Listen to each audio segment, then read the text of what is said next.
Yo, what is up, guys? It's the Nightwing at Way of Life Esports coming at you guys with another League of Legends video here today. This is Rift Insight Season 1, Episode 12. So, good news, guys. The 2020 World Championship starts this Friday. So, if you guys have been waiting all year for Worlds 2020, then I am happy to tell you World starts this week. And for all the fans out there like me that like those little icons that you can flash in front of people, Riot just revealed all of them today, and they actually look pretty good. Riot's been getting better with that. I remember being around for like season 4 worlds, season 5 worlds, and when season 5 worlds, when they brought out those little icons that they could you could flash to support your team. I like the idea. Now there was one year in 2016 where like you had to do specific things, and there were only like between 2015 and 2016 Worlds, you could only ever use them during Worlds, and then in 2017 Worlds, they switched that so you could flash them whenever you wanted to if you supported said team. As you guys know, I messed up in 2017 and 2018, and I forgot to get the G2 icons, but definitely supporting the boys G2 Esports at the 2020 World Championship. I think that coming off of last year, they've learned a lot, but I think that they are a weaker team in terms of a lot compared to last year. I know, like, they've said they're stronger, but for me personally, just looking at their gameplay as unbiasedly as possible, since, I am their fan, I don't think they're as strong, but they're better at certain things. Like, last year, they were pretty much all aggression with pretty good calculated macro, but they can never really play from behind. That was their thing. So if they got behind, they kind of lost, or if they got outlaned, they lost. I think that this year they didn't really truly focus on laning as much because they knew they were really strong laners, and they chose to bring out new ways to win. Because last year they were really big into being flexible. That's what they were known for, being flexible. They could flex a bunch of picks that they were playing in scrims, and I think that they're a really strong team. Now, how far will they get compared to last year? I don't know. I really don't know. It's hard to say. I think at their peak this year, they could make semifinals. But would I say they could make the finals? I don't know. I think it's not crazy if G2 makes semis. But it's also not crazy if they get knocked out in the quarterfinals this year, or they don't make it out of groups. I mean, this Worlds is going to be unpredictable. It's going to lead to a lot of random upsets because the Korean teams can't make it until their quarantine is over, which is like the last day before I think the main event starts. So that's going to be a problem. As you guys know, Deft has back issues right now, so he might not be playing too well. We don't know. But Mr. Buff guy over there, what team are you excited to see? If you had to pick one team to be excited for the 2020 World Championship. I mean, He's gonna say Suning. He's gonna say Suning. He's been wanting to see SOFM on the international stage for years at this point. It's finally happened, so he finally made it. A big thing. He's gonna overrate him when we talk about the players. He's gonna put this guy like number 5 going into the world. He's like, I've known this guy was good for years. Everybody didn't believe me, but I'm his biggest stan right now. Oh my god. I think the big thing I like about SOFM is the fact that he's obviously a more macro-based jungler, and that's something we haven't seen a lot of. But, I mean, the team that I'm probably the most excited about, I mean, there's a few of them. Like, obviously, TSM has the ability to play early game-centric comps really well, but they don't know how to play mid-game, and that's why they struggle a lot towards these top-tier teams. Like, we hear a lot of praise coming to Bjergsen, but Bjergsen makes a massive amount of stupid mistakes, and it's just going to cost his team a lot. I think that I'm moderately hyped for TSM. I want to see what they're capable of, but there's a lot of very poor decisions that the coaching staff apparently allows, like him looking for flanks consistently, constantly, even when they're not in a favorable position. He does it. He does it constantly. In a really weird position. I mean, again, mechanically, I think he's honestly on par with pretty much everybody from the Western scene. Like mechanically, like even with Caps right now, I think he's playing really well laning phase wise. But that's not enough for me to say like that's going to be the difference maker here. I do actually think Fnatic is going to pair up really poorly with TSM, and it's going to be a bigger problem for them because they don't know how to play from behind. They don't have the mentality to do it, and TSM's only good at playing from ahead. Like TSM is going to probably get the early game leads because again, like unless Boypo comes back online, I don't think he's going to handle Broken Blade that well. And I think that Bjergsen's going to do pretty decently well into Nemesis. So again, it all comes down to whether or not they can bounce back from what I would say is a strong early game from like a TSM and whether or not it's going to make a difference because most teams are not going to struggle into TSM's mid game. They don't know how to close out the game. They make a lot of stupid mistakes walking around the map and looking for picks that are on the opposite side when they're able to get pushes going faster. Then you're able, like, even if you pick them off, they'd already started the shove, so you can't respond to it in time. They make a lot of those kinds of mistakes.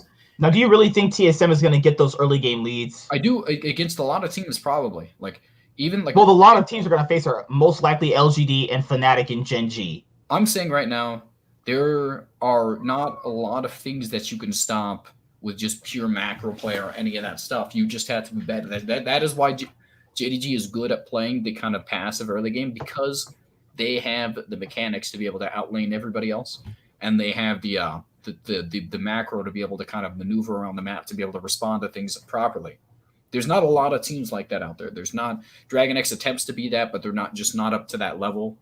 Like LGD, like any team is going to struggle in the early game because, like, again, the laning phase that they're able to exert and Spica's kind of step up recently is going to be a big change on whether or not you're going to see TSM actually struggle because, like, Fnatic has self-made and that's going to be the 90% of their aggressive tendencies, but like that's not enough.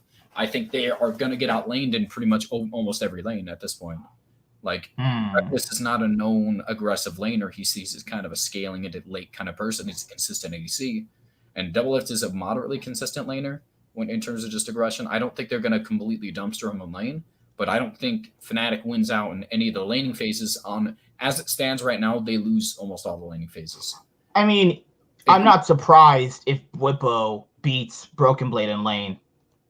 I'm not surprised. I don't think Whippo is as bad as people make him out to be, but he's definitely been playing a lot worse than he has been. It's not for about a while. How good or bad he is; it's how inconsistent he is. The most consistent version of Fnatic this split was the one where Whippo was struggling and Hylissang was inting, and we saw too much of that during the regular season, and that's why they got really almost close to not making it to playoffs. I mean, we can give Fnatic credit for bouncing back in the best of fives, but at the same time, we do have to acknowledge the weaknesses that they betrayed during the regular season. The mentality, there's obviously a leadership issue going around this team. There's obviously issues of just pure lack of knowledge when it comes to just where to be around the map. Sometimes, like they make a lot of stupid mistakes, but at the same time, TSM makes more mistakes than they do. I think when it comes down to it, mechanically, I think TSM wins this game. But when it comes as a team, it's going to be a different story. And all around, EU's adaptability might be the big seller on this because they are probably, out of every region, they seem to be the most adaptable, the most willing to make changes and kind of go against the grain of the macro that was there previously. So that might be the difference on whether or not EU makes it. But I'm just saying, based off the standings right now, I do think Fnatic gets last in this place if LGD makes it into it.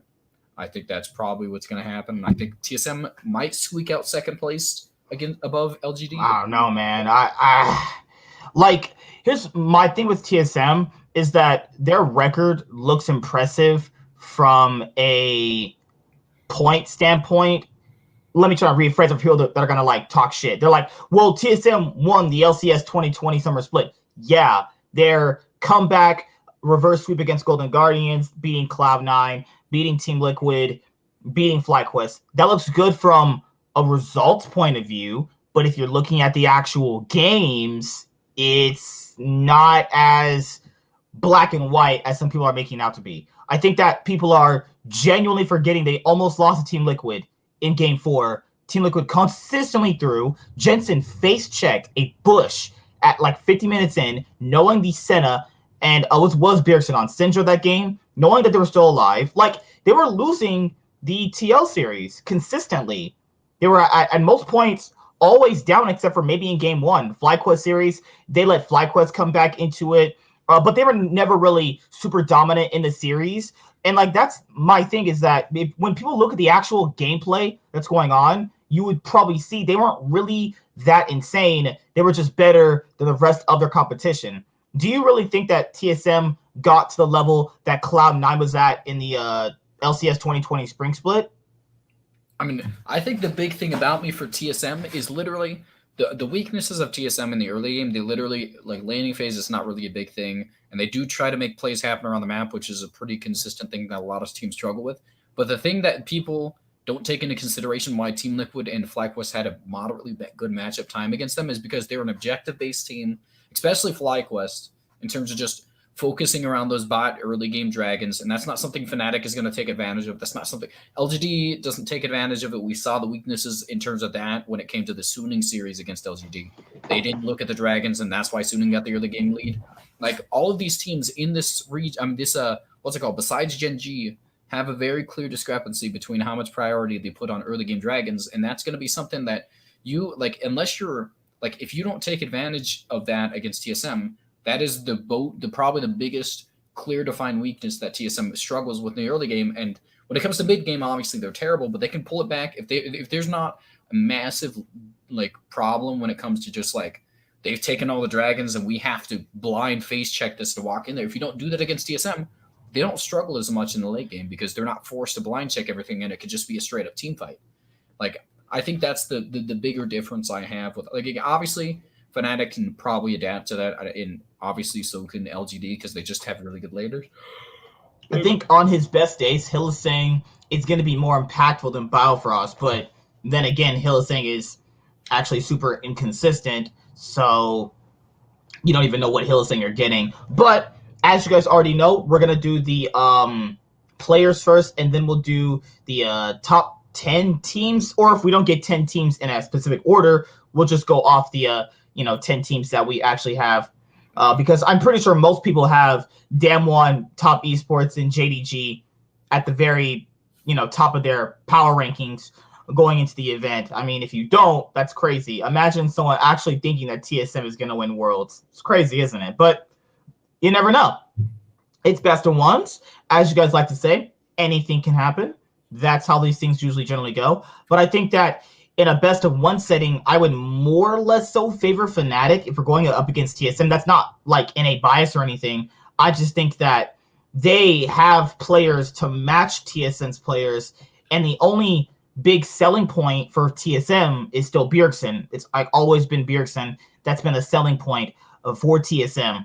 I just think that overall, if like TSM want to overcome Fnatic, they're going to have to overcome their own inconsistencies. Like their Rift Herald timing to that objective is like very, very off usually. They're always coming in super late. They're starting it at super bad times where laners are already recalled. Like those are just bad things that are going to get punished. Like imagine starting Rift Herald when your mid laner is recalled, and then you have Selfmade coming and the Nemesis moving over, and you're starting a 2-man Rift Herald, and you're going to have Whipple collapsing too. Like those things are going to get punished. But for other teams, I'm excited to see. I want people to obviously be excited for the new Gen G squad, but it's going to be hard because that squad is also inconsistent in their own way. I don't think Life is world class.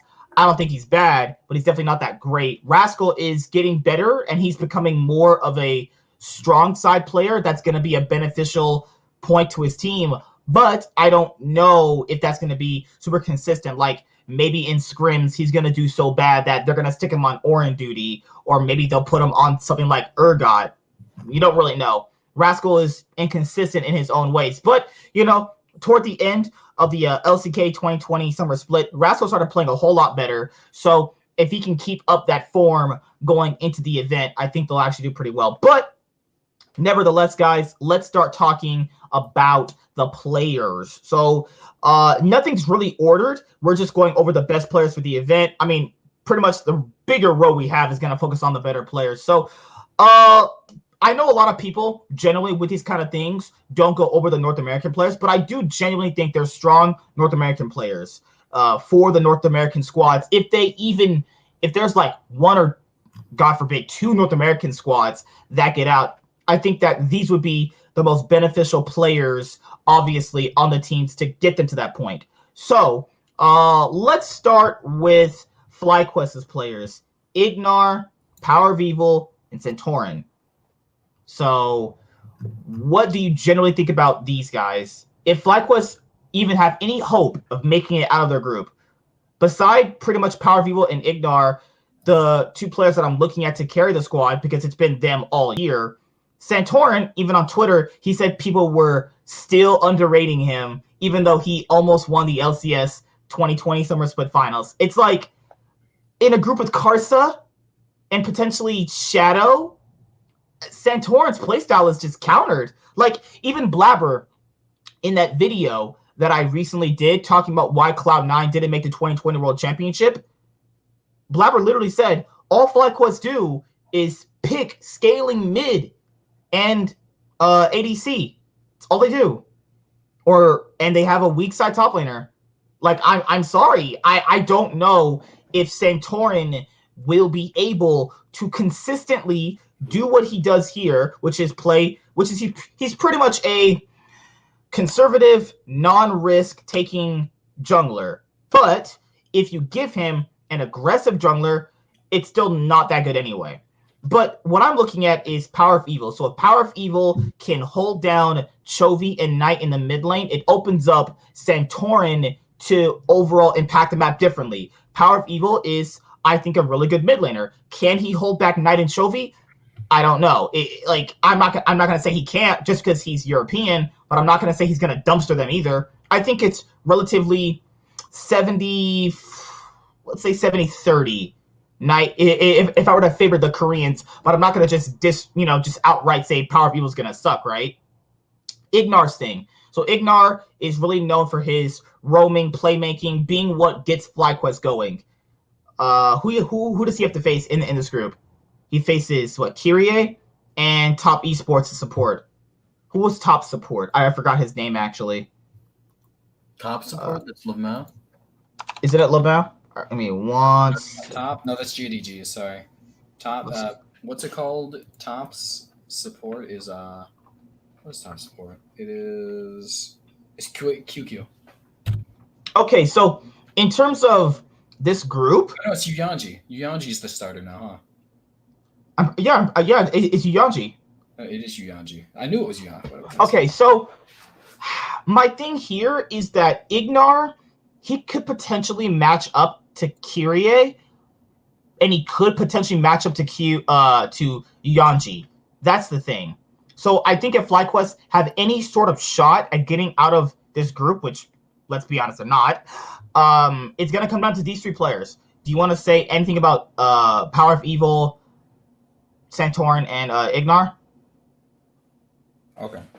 So I think the big thing about it, and the reason that I think they're not going to struggle as much, maybe there's possibilities that FlyQuest could do moderately well in a few games, because first of all, the biggest discrepancy in terms of just why people are able to take advantage of top esports is the fact that Yuyanji is substantially punishable in terms of the laning phase, and he's a rookie support that's really just not been playing. Again, if you look at the JDG series in the finals, he was one of the biggest reasons as to why they're struggling so much, because they kind of took advantage of a lot of mistakes he made and were able to kill Jackie Love and him because of that.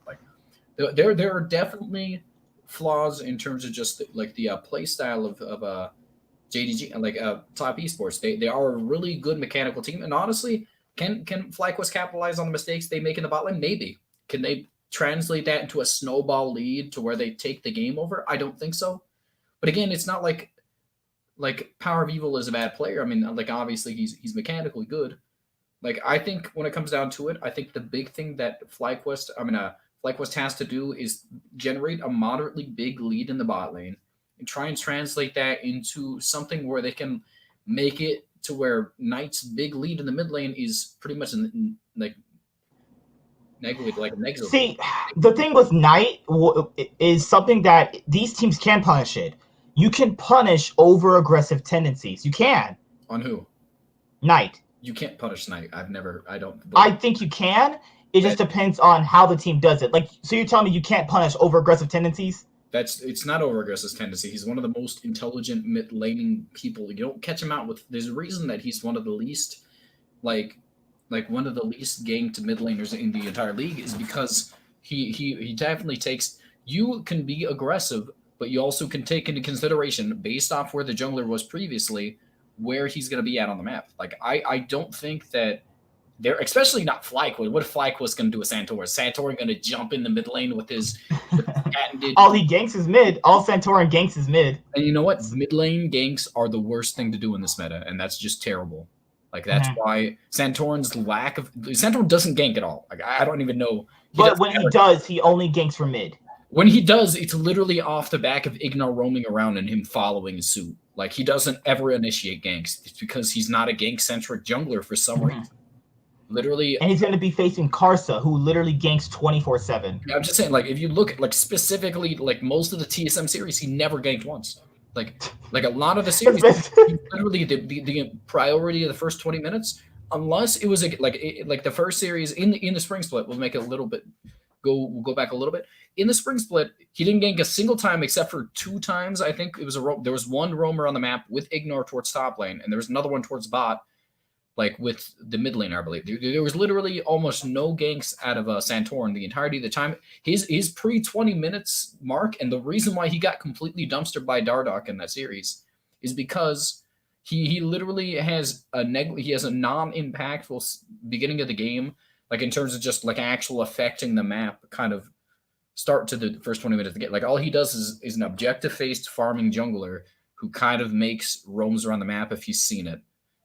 Like, I like Santorin. I think he's really useful for a lot of TSM, like NA teams, because NA doesn't punish the large amount of weaknesses he has. But again, I don't think he has what it takes to punish Knight. I don't think Power of Evil is good enough to punish Knight, even though I think Power of Evil's been playing a lot better than he has in the previous year. Like, he's still not good enough to punish the mechanical mistakes that maybe Knight might make, but I don't think he will. Like, they're like the only NA mid laner I'm moderately hyped on right now is probably Bjergsen, because I think I've been pretty. So let's head towards TSM. So TSM, the only players we're even looking at, guys, is Doublelift and Bjergsen. So people are probably going to mention, why are we talking about Broken Blade? Why are we talking about Spica? You know, clearly 2 players that had a big contributing factor as to the reason why TSM did as well as they did later on during the playoffs for the LCS 2020 summer split. So I don't know, guys. I think that Broken Blade, if he's put into a position where he has to play weak side, that's gonna be like we've seen it all year. I don't think it's gonna be that good. Spica on the international stage, I mean, I'm not gonna try to compare the two, but we saw Blabber on the international stage, and I mean, Spica's a little bit worse than him, so it's like I don't really see much. Biofrost, not hyped on whatsoever. Now, Doublelift could easily have one of the best worlds of his career. I'm not expecting it, nor do I think it's going to happen, but I do think that if they were to win some games, I do think that it would come off the back of him and Bjergsen. Obviously, shot calling. You also have Bjergsen, who is the sole focal point of his team. Now, if you're making a top 20 list, there's a reason why you don't put most players from the North American teams in the top 20, because it's going to also have to deal with the region being super weak. Then you also have to factor in TSM like to pretty much give Bjergsen anything and everything he wants. Now, I do think that TSM will struggle against the teams in their group. Like, I've seen these teams all year. I've seen Gen.G all year. I've pretty much kept up with LGD for most of the year, and I've kept up with Fnatic most of the year. I think that TSM are good at certain things that they do. And even Bjergsen, like Bjergsen, people got to understand this. If he's not on TF or what's the other champion? Bearded guy, Zillion. He's not. If he's not on those 3, TF, Syndra, or Zillion, or maybe Azir. I just don't think his impact is just marginally less because of just that might just have to be the utility of the champion. Orianna. I'm not gonna put that. Orianna's, yeah, but it's just those main 3: Syndra, Zillion, and TF. I think that the reason I think it's been a lot more. I think he takes over the game a lot more because the impact TF can have around the map is substantially more impressive. Like, and that's, but that also plays off his teammates with the pick too. I mean, I think that's just how TF works in general. It's not inherently because Bjergsen's not as impactful in the others, because he still team fights incredibly well in a lot of champions. It's the fact that TF is the most impactful early game champion in the game, probably, and that's why a lot of people, like, besides maybe Aurelion Sol, and I don't think that's going to be pulled out anytime soon. Like, I think without a doubt, there's not really too many people I would say could take a lot of the things he's got going on right now to the level that he does. Like, he's genuinely one of the most impressive mid laners in this group. Like, again, it's not the most impressive mid lane lineup anyways, to be fair, but still, like, there's a lot of things I think TSM can bring to the table, specifically based off whether or not, again, if they let him have TF, it's gonna expedite the early game lead that they're trying to look for anyways. If they let him have like just a team fighting mid laner, hopefully that forces them to be like, you know what, let's not look for picks and let's try and team fight instead, because they're stupid when it comes to picks. They just need to not do it. Like, I don't think they need to pay pick-centric comps post-laning phase anyways.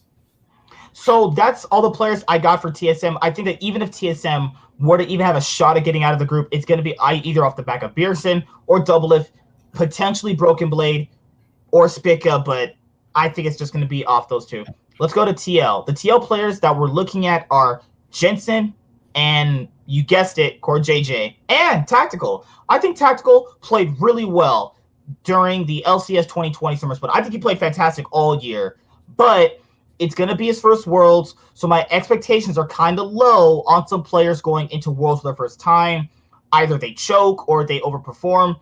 I think that he is really consistent, so if they want to have a consistent source of damage, I think Tactical can provide that. I think people are massively sleeping on how good he is, even coming into next year. I think he played great all year. So if they're going to have, I think they have something that they wanted in Doublelift last year. They have a super consistent ADC who's not going to make mistakes, who obviously wants to play for lane priority. Now, that's going to be an issue later on that he'll have to fix, but I think that's fine. CoreJJ's played also really well. CoreJJ is better than Ignar, just the same thing that I talked about with Ignar.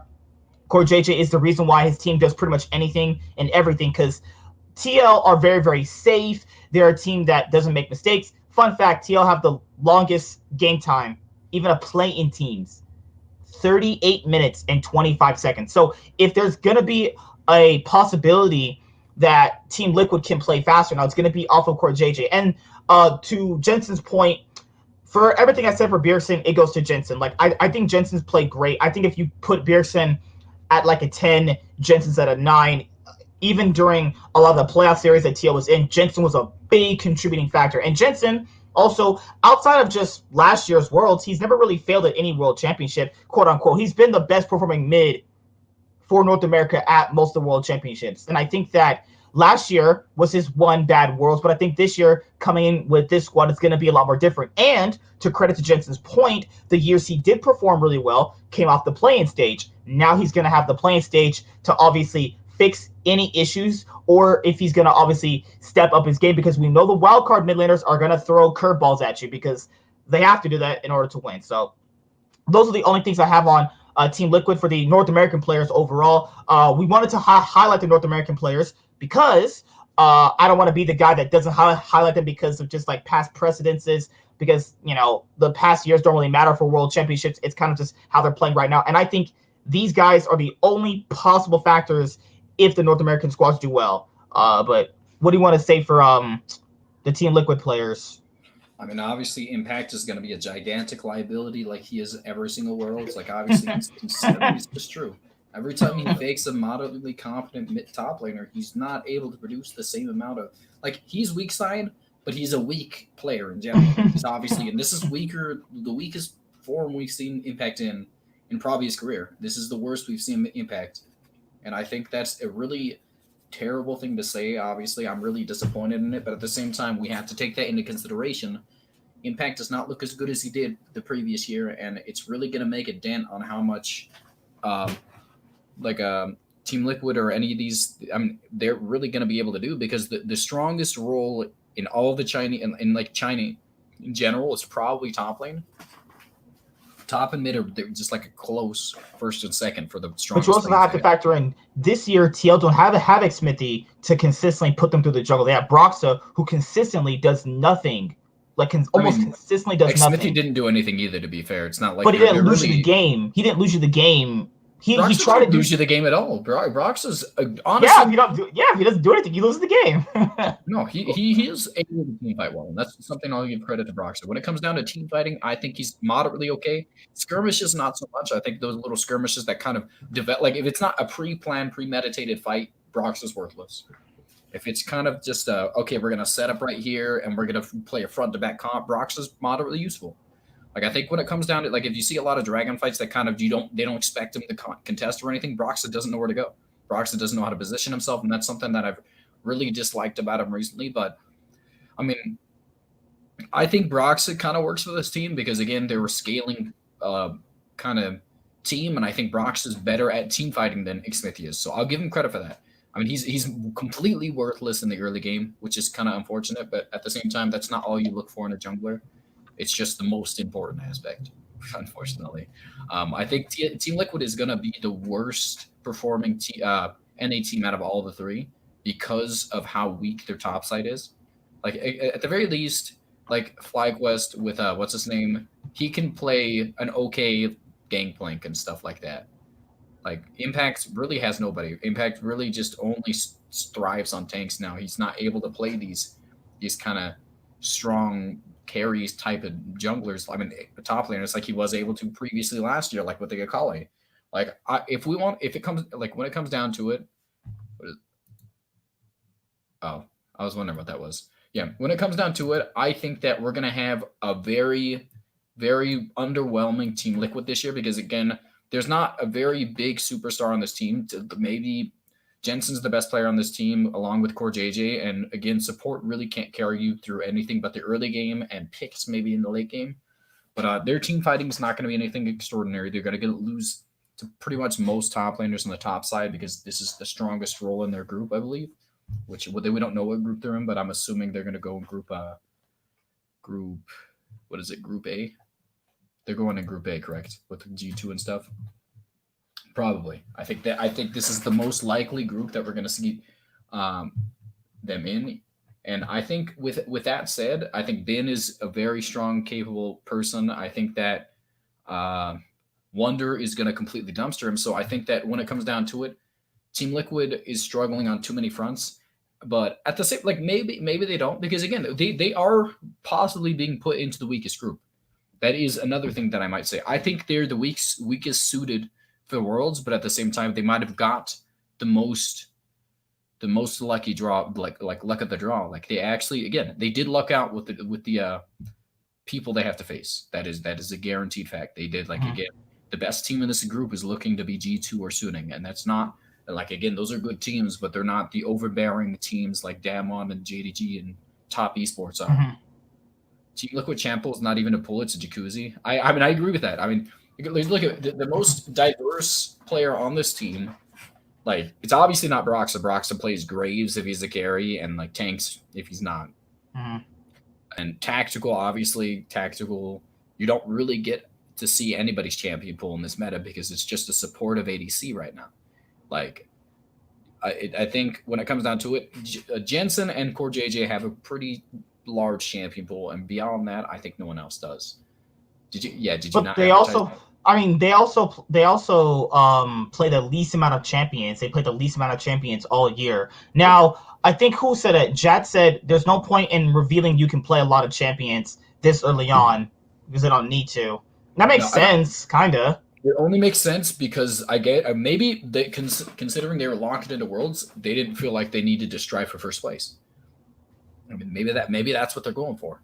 Maybe they just want to try and make it out of group stages, and getting third place in NA or first place in NA doesn't amount to the same amount of Graves is trashed. I hate it. His Graves is worthless. His Lee Sin is worthless. It was good. He had the one good Graves game. He had the one bad Graves game where it was a 5-minute fight. It was like a minute and a half fight. This up every single time. Where he did not auto attack, dude. That's good enough for me to reference every single time. That's worthless. That's not a human being. I What about literally the TL in TL in Game 5? He played Graves and was 5-0. He played better on the champion. yeah, he's been playing it every single game. So I mean, I assume he's going to be at least moderately okay. I don't like Broxah. I have a lot of problems with Broxah's playstyles. I really dislike him as a player. I think he's a good human being, but in a meta suited for early game aggressive junglers or objective based junglers or anything, he succeeds at he really thrives at nothing. He's the worst of everywhere. He's like Hannah Montana, just exactly the opposite, the worst of both worlds. Like that was a bad one. I'm sorry. I apologize for that one. That was not good. People Still, are gonna watch this on the replay and go, "What the fuck? Those puns are terrible." that wasn't a pun. That was just a terrible joke. So I that's think, it for the yeah. North American players, unless I'm criminally underrating someone else. I mean, I think a big difference. I do think you kind of really negated how much Broken Blade is going to have an impact on side of a TSM series He because cannot play weak side. That is a he doesn't big have to play weak impact. side. No, He no one's plays weak forced. side. If he's gonna be put on that position at some point. How? I mean, you can't force somebody to play weak side. You can literally always give them a matchup that moderately works well into it. Sometimes you can give Maybe equal it depends advantage. on what is banned out and what's the draft phase I'm looking just like. saying, But Whippo, the team that I think is going to prioritize top is going to be Fnatic. I think Fnatic out of everybody because Gen.G doesn't care about top side. And LGD again focuses more so on their bot side than like there's not going to be a big difference, like a big centralized focus for any team besides Fnatic on the bot side. I mean on the top side. So they're really going to get the priority picks in these situations. And I think Broken Blade, unless Whippo comes online like he was before, is not going to have a problem with them because Whippo has been very much underrated. I mean underachieving. I think there's really not a world where I see Fnatic. I mean that I see TSM struggling a lot in the top side half of the map because they really don't need the jungle attention. They really don't need the resources because he's going to get it on his own. I think there's not an. This is the weakest top lane pool out of probably all the groups in the tournament. I would say. I think every other group has at least 2 top laners better than probably even the best one in this group. Okay, so that's pretty much it for all the North American players. Just as like honorable mentions, just wanted to make sure I went over the strongest players for their teams if they got out of the groups. So let's go to Europe. So let's just start with Rogue for a moment because Rogue has players that are strong. Like I think Larson and Inspired are strong players. I think Rogue and Vander are solid, but there is one issue. Finn is definitely going to be a problem. If Rogue even wants a shot out of even getting out of this group, Finn is going to have to step up his game. Now, Finn can beat players like Arome like it's no tomorrow, but it doesn't matter because Arome is about on his level, essentially. Just about right there, about 50-50, right? But when it comes to the group that he's in the group with Zoom and Naguri. So if you think it's gonna happen, sorry to tell you, it's not. I mean, if Naguri and Zoom fail against Finn, it's not because Finn was better. It's because the other 2 better players literally cut off their hands and choked. There's no way he's better than them. So I see that as a massive liability for Rogue, even if they had a shot at getting out of the group. That's just it for the Rogue players. I think that Larson and Inspired are a great duo. They play off each other, even actually way better than a Fnatic mid jungle. But I just don't see them capitalizing on the mistakes, even if JDG and Downward were to make them. Like Canyon and Showmaker are just a more better 2v2 than Larson and Inspired. Now, JDG's 2v2, Kanavi and Yagao, I could see a draft where Rogue gets the better end of them, but consistently, not really. Anything you want to say for Rogue, or just the players that we layered out? I think this Rogue got unlucky. I think I don't see a world where they do well in this specific situation that they've been shoved into. Like their weakest kind of point in their entire team is the top side, and that's the strongest point of both of the other teams that they're matching up against. There's a lot of top centric plays, like maybe they focus around the other side of the map and try and negate some of the impact. But like even if they don't send the jungler up there, Finn is gonna be a very gigantic liability for this team. Like I wanna have faith with this team. I think Rogue had a fun play style. Like, no, they didn't. Rogue was boring to watch. I can't say that either.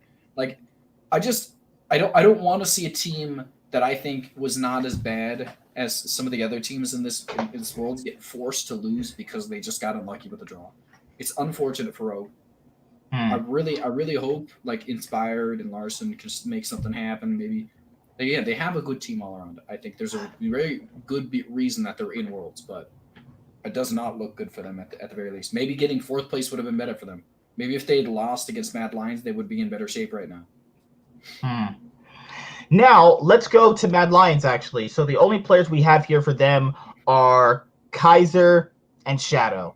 Shadow is interesting. He has massive pop-up games like Yankos, but then he has games where he looks like, oh my god, who's that freaking jungler in their region that looks really, really bad? The guy on Vitality, what's it called? NJA? Is that his name? That guy's terrible. Like, he has really good games where you can clearly see he has the peak of a player like Selfmade, player like Yankos, but you don't really get that consistently. Like, for the first half of the split, Mad Lions were dominant, but at a certain point, they fell off. And it was in part because Shadow started playing a little bit more worse.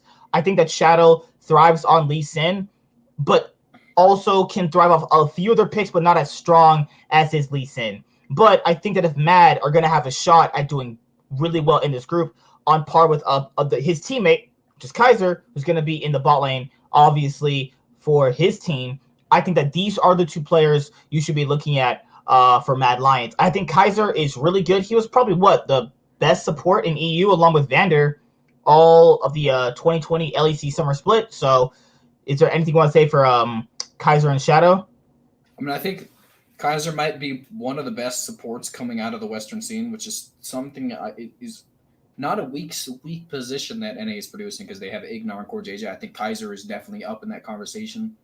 I mean, the weaknesses that I think has that Mad Lions has is the fact that I think that they're reliant on the Lee Sin pick. I mean, again, he's not worthless on the other picks, but it's not something you like to like. If it is, it's definitely a comfortability pick, and you would prefer to see him on Lee Sin than anything. Like, Okay. Yeah. Do you think Shadow's pathing is good? I mean, I think Shadows. I mean, there's not really too much in terms of just pathing that you can really mess up in this meta right now. I think I think he's not incredibly smart. I don't think that's his thing. He's more reliant on like mechanics and all that stuff. But I get it completely. Like, I understand I understand what like Shadow's going to bring to the table. I think it's going to be something that they're going to have to rely on. They're going to have to rely on the early game pressure that Shadow can bring to the table and the mechanics to outplay in these little skirmishes that might be forced onto them. But I mean, how much is it really going to matter? Like, again, like they at the end of the day, even if he pops off completely, they're going to have an 0-17 top laner. Like, Rome is also in a very bad spot. I think, again, we saw his Jax that one time against G2, and he was not worthless, but at the same time, I don't really think I like him on carries that much. Like, Mad Lions is probably going to be put into, what is it, Group D? Group D. They have to go Group D. Yeah, if they make it out, they would have to automatically go in Group D. The other groups have EU teams. They're obviously expected. It's not like it's the strongest role inside of this group, but Dorn is definitely the better of the two. I mean, Dorn is definitely better than the Romy. Not a significant amount to where I think it'll make a difference, but I mean, I think what's his name? I think that 369 being in this group is going to be a big problem for them because he was one of the better top laners coming out of China. I mean, I do have hope for it, Mad Lions. I think this is one of the better groups they could have been put into because, again, FlyQuest is in here. They're not very strong. We got Dragon X, who's been one of the more struggling Korean teams. And, Top Esports, again, I don't expect them to beat them, but I can see them getting second place in this group if they make it into there. This is a possibility, 100%. Dragon X is not the old Korea where they're completely dominant. I think Dragon X definitely has a massive amount of flaws in their gameplay. And, again, maybe Mad Lions can't punish that, but I can see a world where they could. All right, what is the other team? Fnatic. So the only Fnatic player we even have in as one of the best players for the 2020 World Championship is just Selfmade. That's it. even then, I think he's strong. Like really, the best player on this team, most consistent, has been Reckless. But at the same Mm-hmm. time, consistency doesn't bring wins. Like if they want to win this It game, can if it's paired with something else. no, I mean if it's paired with good players all around, it's like if everybody was consistent, but they were consistently average, that doesn't matter any. Like Mm. what this team needs, what Fnatic needs to be put on the table is a Bwipo that is not underperforming and a Hylissang that's not constantly running it down mid. If we have both of these things coming online for Fnatic, I think they could do well.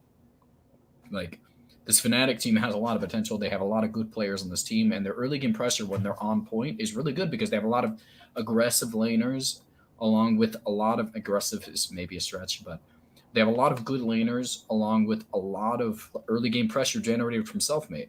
Like I think this could be the team that I have the most question marks about because they have like the ability is there. There's obviously the ability for them to make a mark at this Worlds. Like they have the potential. They probably have the more potential than TSM does. Obviously, they have more potential than a lot of these teams. But whether or not they live up to the expectations and to their own standards that they set for themselves is up to them.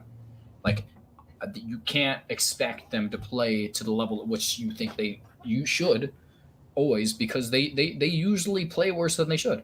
Like they're a very emotionally driven team, and there's not an emotional leader on this team to keep it in check. So when they get behind or when they think they're nervous about pretty much anything, like just look at the first game of the series against G2. I think they played moderately well and they made a Mm-hmm. mistake, lost the game, and they never bounced back from that emotionally. Every other game besides that was a stomp, and I think that's really going to be the decider for this team. Whether like if they lose like the first game against like a I don't know who they're playing first, but if they lost the first game against like from TSM. TSM off the bat, like they'd be devastated. This team would completely combust and like destroy itself mentally. And I don't think they'll be if they lose to TSM, they're not going to beat the other two teams that first week. An 0-3 week would be too much for them to bounce back from. I Hey, think they happened will make. before. Hey, happened Yeah, before but when they were. that team wasn't mentally deficient. Like the biggest problem for that team was whether or not what's his name what's that top laner's name? I always forget him. SOAS. Was going to be a big liability. And honestly, I never think he was. I don't think he was at that point in time. I think Fnatic can make a difference. I really hope they do live up to the hopes that I have for them because they're a solid team. They're really a good team when they're playing at their best. When Fnatic is at their best, they are close, if not they're close to, if not actually a world class team. They just like struggle to beat themselves. Like they lose to themselves more than anybody else. My thing with Fnatic is they usually come with their draft already prepped. They know what they're gonna ban. They know what they're gonna pick. They usually pick scaling mid with early aggressive jungler, and it pairs up really, really well with what Selfmade wants to do early on. Now, Selfmade is the only player I could have here for one of the best players coming into the 2020 World Championship because I feel like that he understands when to be aggressive, when not to be aggressive, when to play off his objective timers really effectively enough to impact his team where he's helping them taking dragons early on. Now, his issue would be that he doesn't have any synergy with his laners to make that a big, how would I say this? He doesn't have any synergy with his laners to the point where that could be a strength for his team. Like I look at all the other players for most of the other squads, he just doesn't really have synergy with the other players he has, like Nemesis and Selfmade, bad synergy. Bwipo and Nemesis not really in tune with what they want to do around the map when they're obviously in a favorable position. Selfmade and Bwipo don't play towards top side. Like Selfmade really isn't a player that's playing towards his laners. He's playing more or less so to get himself ahead, which will in turn benefit his team. But Selfmade for Fnatic is one of the reasons why I think if they want a shot at getting out of the groups, it'll be based off of his performance and Reckless's. Now, moving on to G2, let's go to Caps, Wonder, and Yankos, the triple threat, the trinity for G2. So, do you really think G2 is going to do as well as they did last year? I think they have an easy group together. They have the single easiest group out of every person in the region. Last year, they had a pretty interesting group. Again, this is an easy group. They're the hardest team on this on paper is going to be Suning, and like the other team coming in is probably Team Liquid. I really don't see a world where they don't make it out. And honestly, I could see them easily just cruising in the first place, depending on Hmm. whether or not Sting is a bad matchup, which I think it could be. I think it definitely could be a bad matchup for them. Like they don't really have an answer for SOFM, but like I don't see a world where they don't make it out of this group. I Like could see Jankos. Um, I don't know. It's hard to say if he. I don't think he would beat SOFM. I think he could stabilize him in terms of he would have to see where SOFM is playing on the map. So if SOFM is one game playing towards top side, maybe Jankos focuses his resources bot side. That's where I was gonna see if Jankos could win because uh, it's hard to really say like what's gonna win in a juggle matchup because there's so many different variables for how a draft works anyway. But in terms of G2, Caps, Wonder, and Jankos are gonna be one of the biggest key factors is as to the reason why G2 maybe reaches semifinals because Caps is really, really good. He does struggle against the Asian mid laners, but like who doesn't? I still can't really fault him for that. He does once he gets out of laning phase, he does well. So that's the thing. So if he can just go even and potentially come out with maybe a CS lead and maybe at a point where they're able to roam, because G2 like to play aggressive, so they're always going to be looking for fights. So if he can get ahead early on, I think he's going to be a beneficial point to the reason why G2 do well. Wonder has been just pretty good for ever since 2018 World Championship. He's been really solid. Is flexible. He's pretty much an upgraded version of Licorice in every single way possible. So that's what I to see about the G2 players. And that's pretty much all the players for Europe, as we're gonna put for the best players for the 2020 World Championship. So that covers the West. The West is done. Now we have the harder part. The harder part is, you want to do Korea first, or you want to do when China? I think China's really easy. China's really easy. We pretty much went over top esports and their weaknesses, but I definitely think we have a few things we could touch on. I think the big thing I want to talk about first of all is the Korean teams because there's a lot of weird things that about them right now. I think Mm-hmm. uh, obviously Deft was coming off an injury, so I don't want to take his performance in the playoffs and all that stuff a little too seriously. Obviously, like he's really been trying to recover from that, and whether or not it's the thing that makes him bounce back is be the difference maker on how strong this team is. Because right now it's the Chovy show, and they're forced into watching Chovy attempt to take over the game. But like, there's not a team in the world that has a direct answer for Chovy. Like Chovy is literally, without a doubt, one of the best mid laners in the world, and there's like nothing most people can say about Mm-hmm. that. Like, there's not a mid laner who's gonna be, oh my god, what is Chovy gonna do about this? There's no one like that. There's no one like that. Showmaker wasn't that. Even in the finals matchup, the difference was not a difference between them. Like the reason that they won was literally because of the fact that they were able to play around everybody in like a Damwon. They were able to coordinate skirmishes a lot more effectively. They were able to instigate them instead of being reactionary, and that's a big thing. Like obviously, you Mm-hmm. saw it not pay off a few times when they shoved into bot side right next to the dragon. But for the most part, most of their jungle ganks paid off. They were able to do pretty much whatever they wanted. Like Now, for me, with Dragon X, the issue here is that if you're talking about them specifically as their team and their players, the best players on their team are obviously the bot side, Chovy, Deft, and Kyrie. Now, it's hard to really tell how strong Deft is right now based off the playoffs and based off his injury. He did play worse, but people got to factor in Dragon X were in first place for the LCK 2020 Summer Split for quite some time until Damwon took over their spot. Then you also have to factor in that Dragon X, like Team Liquid, have a distinct play style, and it's very hard to get them off of that play style and having them play something different. They always draft for Chovy, and they always pick Deft and Kyrie, a scaling ADC, and a playmaking support. Now you have the top side, Doran and Piosik.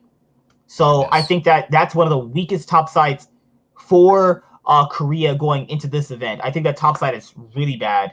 I think that they're really gonna get really bad as a stretch to not make really it. bad, but compared to the level of competition that Korea is sending, they're the worst. They are the word. Like let me think. Dragon X, Genji, Genji is sending Roach, and I can see they Rascal and definitely Clid, Rascal Clid. Clid, They're Niguri definitely the worst. Canyon. Out of the three, they're And definitely they're definitely exploitable. Like, they're definitely exploitable. That's the thing, is that you can exploit them and then win off exploiting those two specifically. I mean, That's just how it is for their team.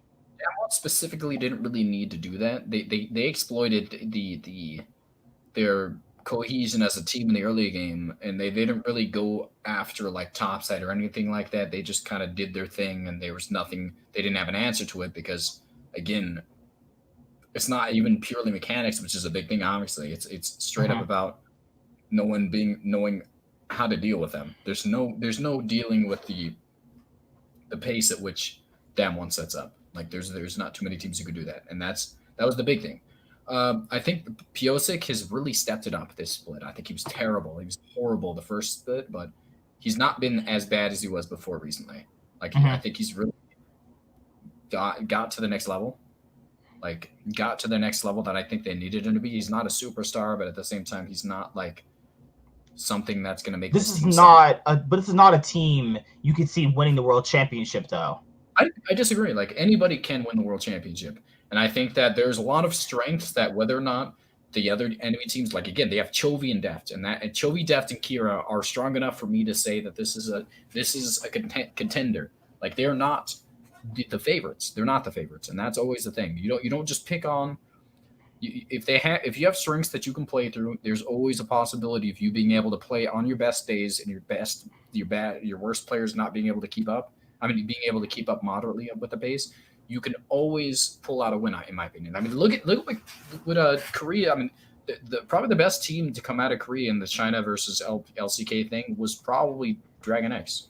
Dragon X paired up the best against them because, again, there's a few teams like JDG plays moderately similar to Dragon X, but they don't have the same potential in terms of just late game scaling. You know what's funny about that tournament is that they would have actually gotten out if IG had won a single game. They would have made it to the next day. They did play well against the Chinese competition, but remember that was back at the end of spring for that 2020 Midseason Cup. I don't disagree with that. Dragon X has definitely stagnated since then, but at the same time, peak. They got first place, but then it was just like you could clearly tell they weren't the best team, though. Like you could literally tell that anybody could have taken their spot anyway. SKT was the best team coming out of Korea. They just didn't do the best. I think at that point in time, SKT was the best Korean team. But Dragon X showed that there is a very big flaw in terms of how China deals with these late game, these kind of late game scaling, kind of passive comps that are reactionary. Like that's why JDG shines so much. Again, JDG obviously has better players in Zoom and all that stuff that really Dragon X doesn't have an answer to. But like again, Dragon X, what Dragon X lacks in like obviously a complete degradation top laner.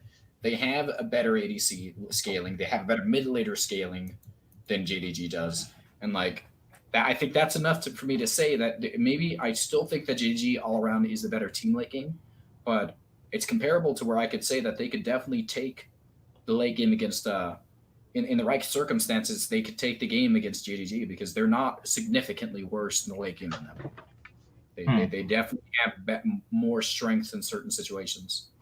So that's all I got for Dragon X. You have Chovy, Deft, and Kyrie. The next team going in would be Genji. My boys, Genji. Hopefully Ruler can make it to the finals or the semifinals. So you have Ruler as one of the best players for the team. You have Clid, and you also have BDD. Now, as for someone who's also likes Genji, they're a good team. Their issue is that I don't know what Genji I'm going to get. Like, I'm not trying to make that as their weakness, but it's really that. Like, at the 2020 Midseason Cup, when we saw them at the last international event, quote-unquote, how would I say this? They knew you could play faster to win, but they didn't because they did it in scrims, but they felt like they couldn't replicate it on stage. But they knew that was the way to win. I don't know if that's nerves. I don't know if that's what people say, quote-unquote, choking. They did fix that. But Clid and BDD have the same problem that Nemesis and Selfmade have. There's no synergy. Clid does his own things. BDD does his own things. They do team fight all very well. Ruler's strong. BDD's strong. Clid is strong. Rascal is becoming a little bit more better than people are, kind of giving him credit for. I just don't know where I'm putting them in terms of strength, but they're not a bad team. Their issue is that they have 3 superstars and 2 considerably consistent players that can give the stars what they need. Now, Klid's also been having issues with jungle pathing. I don't think he's been as strong as a lot of people are trying to make it out to be. I think a lot of people are just going off of last year. I think a lot of people are just remembering what he did on T1 and not really remembering what he's done now. He's not been the best jungler, but he's also not been the weakest either. But I think that if Genji are going to have a shot at doing well at Worlds 2020, it's going to be off the back of Clid, BDD, and Ruler. I don't know what Thorn was smoking, putting BDD as not in like his top 5 mid laners. I don't know. That's not me, but I think BDD is strong. What about you? I mean, BDD is obviously, I think if we have to put in the list, I think he's probably a top 5 mid laner, regardless of what everybody thinks. I think there's a lot of disagreements whether or not BDD is considerably like a superstar or anything like that. I do think, like, I think maybe you're mixing up ADD in him or something. I think maybe that's the case. AD's a top laner, isn't he? Yeah, I'm just saying, like, maybe they're just mixing up the names or something because, again, like, he's not obviously like a Chovy level player, but he's incredibly good. I think he's without a doubt a top 5 mid laner. I think he's better than Caps. I still put that up there. I'd say World War Caps beats him. I don't see that world. BDD hasn't been lane dominant though. His dominance comes from team fighting. BDD is still a really good laner. I don't think Caps is as good as BDD. I don't think Caps really matches up to really anybody that the East Ascending besides maybe Yagao and a few other ones. Like, oh, what's up, Zen? How you doing, man? I think BDD is just overshadowed by Showmaker and Chovy and LCK. BDD is not as good as Chovy and Showmaker. That's just because of how good inherently they are. Like, they're just incredibly good players themselves, and that's why it's kind of hard for them to keep up. It makes him look worse in comparison because they're so good, and he's had to compete with them. But I think if we stack him up against a few of the other players inside of the other regions, I think he'd do fine. Like, he's better than Yagao. He's better than a few other Chinese mid laners, but he's just not up to the standards. He's the worst mid laner coming out of Korea. I think that's without a doubt. Worse is a stretch. I think he's the weak. I think he's the weakest. I wouldn't say worst. He's comparably the worst out of Chovy and Showmaker. He's the worst. I think he has strengths that they don't though. He has strengths they don't. Chovy and who else did you say? What was it? Showmaker? They don't play well from behind. BDD plays better than them from behind. The big thing about it is who puts them behind. How many times have we seen that happen? It's such a. It was only to Genji, the team that was beating those guys. There's really just nothing BDD brings to the table that they don't. Like, BDD if he's put in an unfavorable position where he's put behind, he can play from that. From what I've seen, I don't think that Chovy and because we saw last year Chovy when he was put behind, he just wasn't that great. He cannot play from behind though. He definitely can play from behind. He's just rarely in that situation. I think the big thing about it is specific picks in the mid game are so volatile because mid lane is the most volatile of all the regions out of all lanes. If you lose that lane, you're forced to not CS because of how much the amount of DPS and the amount of instantaneous damage somebody can dish out is the highest in mid lane because there's a lot more mages, there's a lot more control, the burst mages.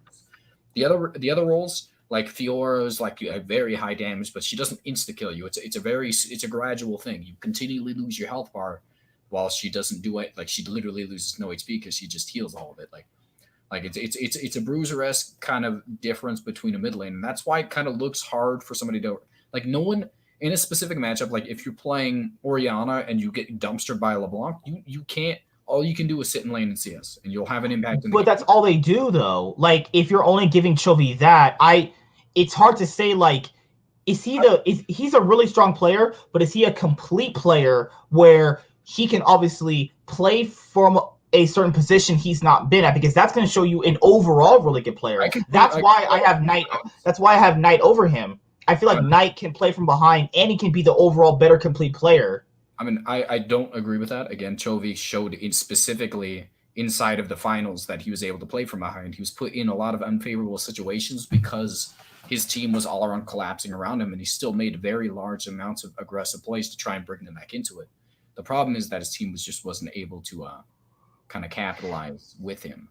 But at the same time, like, I don't think I see a world where Chovy is not considerably better than BDD in every single situation. And so I would Mhm. give Showmaker the same credit. I think Showmaker is substantially better. Like maybe he's not Oh, as behind, but yeah. he's never been behind. Let's move towards Damwon since we're already talking about them. So the players for Damwon should be in literally pretty much everyone's top 5 if you're making a list. Showmaker, Naguri, Canyon, Ghost, and Barrel. These guys are being looked at as some of the best players in the world. A lot of people are having Damwon to obviously win the event. I mean, who? I don't know. Let's see how this works out. So, in the world of best of ones, is it crazy they get knocked out of group stage? This might be one of the biggest chokes we've ever seen. No, because they have to face Rogue and potentially a wildcard team. Probably not going to happen. I mean, if But it did happen, it would be the biggest joke of all time. because because it would be bigger than the Gen G choke because Gen G were not that good coming into I mean, yeah. there was a bounce back from Genji, but they were considerably worse than their counterparts. If Damwon don't make it out of the group, oh my god, man, that'd be crazy. But in terms of just that's a hypothetical, but there's also kind of a hypothetical list in where we're kind of tracking the players and teams. I think that Naguri, he is good, but he does have flaws. Or in terms of he only knows how to play forward, doesn't really ever pay attention to what happens around the map consistently for me. But I could see why he does it. Now, last year he had the problem with kleptomancy. Then later on, he became a much more solid player around. I think that Naguri and Showmaker are a great topside duo. I think that Showmaker and Canyon are a great topside duo. I think that Ghost and Barrel perfectly fit this team. They don't give Ghost really any resources, but when they do, he makes the most out of it. You can see him take over games when it's needed to in team fights, when they're playing around him. I think that Showmaker consistently is always ahead. So you're factoring in, you have a team who can play. Their thing before was that they were never able to play from behind. They were only aggressive, and they all were doing completely different things. Most of those issues are fixed. They're now playing together more consistently. They're making more better decisions around the map, and their aggression is still there. It's just a lot more better than what you guys saw in last year's form, and that's the reason why they were able to get to the top. Also, it wasn't because of the meta. They've always played this way. They've literally always played this way. I think my assessment of Damwon, first of all, I don't know why you keep saying the one that gets the most resources in this entire game is always going to be Ghost. They funnel resources into Ghost because the other ones don't need to generate. They can generate their own resources. The rest of the map resources and all this stuff are funneled into Ghost because that is their fallback plan because they're able to team fight because he's a good ADC. In terms of that, he's just not great on. He's not a good laner and he's not. He's an above average ADC and that's pretty much what he strives at. And he's able to dish a significant amount of damage because the rest of them generate so much pressure that they can't focus on the ADC, and that gives him a lot of leeway. The big thing about it, I think the big difference that I have with Damwon is the reason that Naguri and his playstyle are perfect because if the pressure he generates around the top side forces the enemy team to have to respond to him. But the problem is that Damwon is always on the aggressive tenant, like they're always on aggressive play making, like situations and all that stuff. If you look at all of their games in the finals and all that stuff, they're always looking for like plays inside the enemy jungle, not inside of the river or anything like that. They always look for picks by predicting where they thought the enemy jungle would be, try to make plays happen around the map. And because they do this so consistently and so often in the early game, there's nothing you can do about Naguri. Like you have to leave the top laner alone on an island. And because he's not alone on an island, Naguri's going to dumpster everybody. Like even Zoom, I think, on a good day from Naguri, I think Naguri's probably going to win that lane. I think that a lot of people like to give Zoom credit, and I think he's a good player. But I think it's really going to be a big problem for like Zoom is the fact that I don't think he's played against anybody besides the Shy, but the Shy's not been that good this year. The Shy's not been as good as Naguri this year. I think that's without a doubt. The Shy is an incredibly good player, and he generates a lot of pressure, but he's somebody that, like IG doesn't generate the pressure that Damwon does. They don't generate it around the map as consistently as Damwon does. Like, and that's why you can't. If you respond to Naguri, you're letting the rest of the map fall apart because Naguri is only pushing up when the opposite side of the map is doing something to where they're not able to do something, and that's why he's looked a lot better this year. Is because he's been allowed to be on this island because there's nothing they can do about it. Like again, Damon's early game aggressive tendencies have shifted the Going to place. the bathroom real quick. Just keep talking. Yeah, you're good. Like, the fastest team in the world right now is Damwon, and I think that, like, again, I don't want to give Unicorns of Love the same, like, what's it called? I don't want to give them the same leeway because, again, like, there's only 2 teams that could even lose, like, 2 teams that even competed with each other. Like, Gambit Gaming literally lost to nobody but Unicorns of Love, and it's really, like, I don't like to give them the credit because, like, again, we've seen this specific roster, for the most part, like, do what they did, but like at MSI, and not really. They almost took out Splice, but at the end of the day, they could not stop them. Like this, what's it called? It was Fanghu, not Fanghu Buffalo, Vegas Squadron. Like, I think I have a lot of hope for like Damwon. I really do think that their specific style of play is not able to be matched by anybody. I do think they're the best team in the world. I think that Naguri and the rest of the map, like, constantly being on aggressive plays. Like, again, they have the fastest play style, like, what's it called? But significantly less kills and deaths inside their games in comparison to like, that of like the Chinese teams. Well, that's because the Chinese teams naturally fight more, though. No, it's because they don't extend the games as much, so there's not able to be, like, when they get a lead, they close it out. The Chinese teams don't do that as they allow situations where the enemy teams be created where the enemy team can come back. Yeah, that's Top Esports is a mindless, aggressive, mechanical team, and honestly, that might be a counter matchup to Damwon because I think that's going to be their biggest counter matchup, actually. I think because there's so much mechanics. They have players to match it, other than basically just the support position. No, I'm just saying, like, they're not going to be. We're not top specifically because they're not in that group, but it's JDG. I don't care about that. I'm talking about teams that are going to match up well against them mostly, because they were a world's contender. Like, Top is able to match up against them purely because of the mechanics that they're able to produce and the overall individual, like, prowess of their entire team. But at the same time, they're not going to get as many options, in my opinion, to get back into the game in comparison to the rest of the regions because Damwon is good at closing out with leads. When they get a lead, they're able to, like, snuff out any hope. And the reason there's not so many kills in a game that is so fast is because no one knows how to react to them in time. And I think that's going to be a big problem for any region. Like, I don't think I see a world where JDG can stifle the pressure that they generate because, like, honestly, Chove, I think they can because they were able to take on Top Esports consistently and take them down in spring and almost beat them again the big thing about Top Esports is the fact that they're a bunch of, again, the Top Esports gets the lead. They essentially just kind of rotate around the map, continually playing at, like, there's not a lot of macro play in between them. They're just so good at playing that teams can't come back. And that's how Top Esports works. The JDG is the exact opposite. Like, they're really good players, but they have really good macro. But there's a lot of weaknesses in comparison to how they handle aggression and whether or not, if you're not good enough at mechanically, you can't stop them even if you're aggressive. And that's the big problem here. Like JDG is not going to be able to stifle what I think that Damwon is going to be able to produce because, again, once they get behind on Damwon, I don't think they're going to have as easy as a time continually farming back up like they do with, like, Top Esports, because Top Esports leaves positions where they allow the enemy team to engage on top of them. They sometimes are reacting to what the enemy team is doing, even though they're significantly ahead. Like, again, you have to force plays like that, but usually snuffing out those types of things is something you want to do. My thing from watching Top all year was that when I would watch them consistently in the playoffs, they would do more different things than they would normally do in the regular split.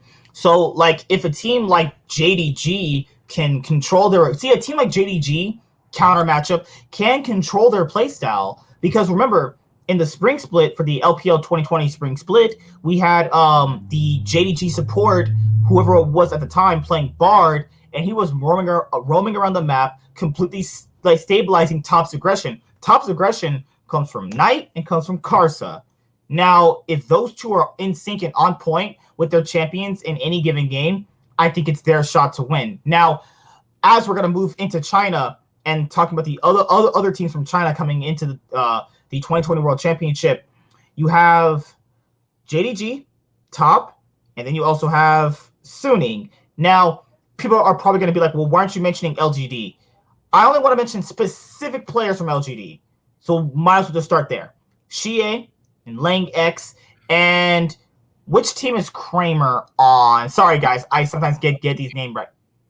They're on LGD. Kramer's on LGD. Okay, yeah. So Kramer, Xie, Peanut, Lang X, and who else was on? Who's the support? I forgot the support. His name is...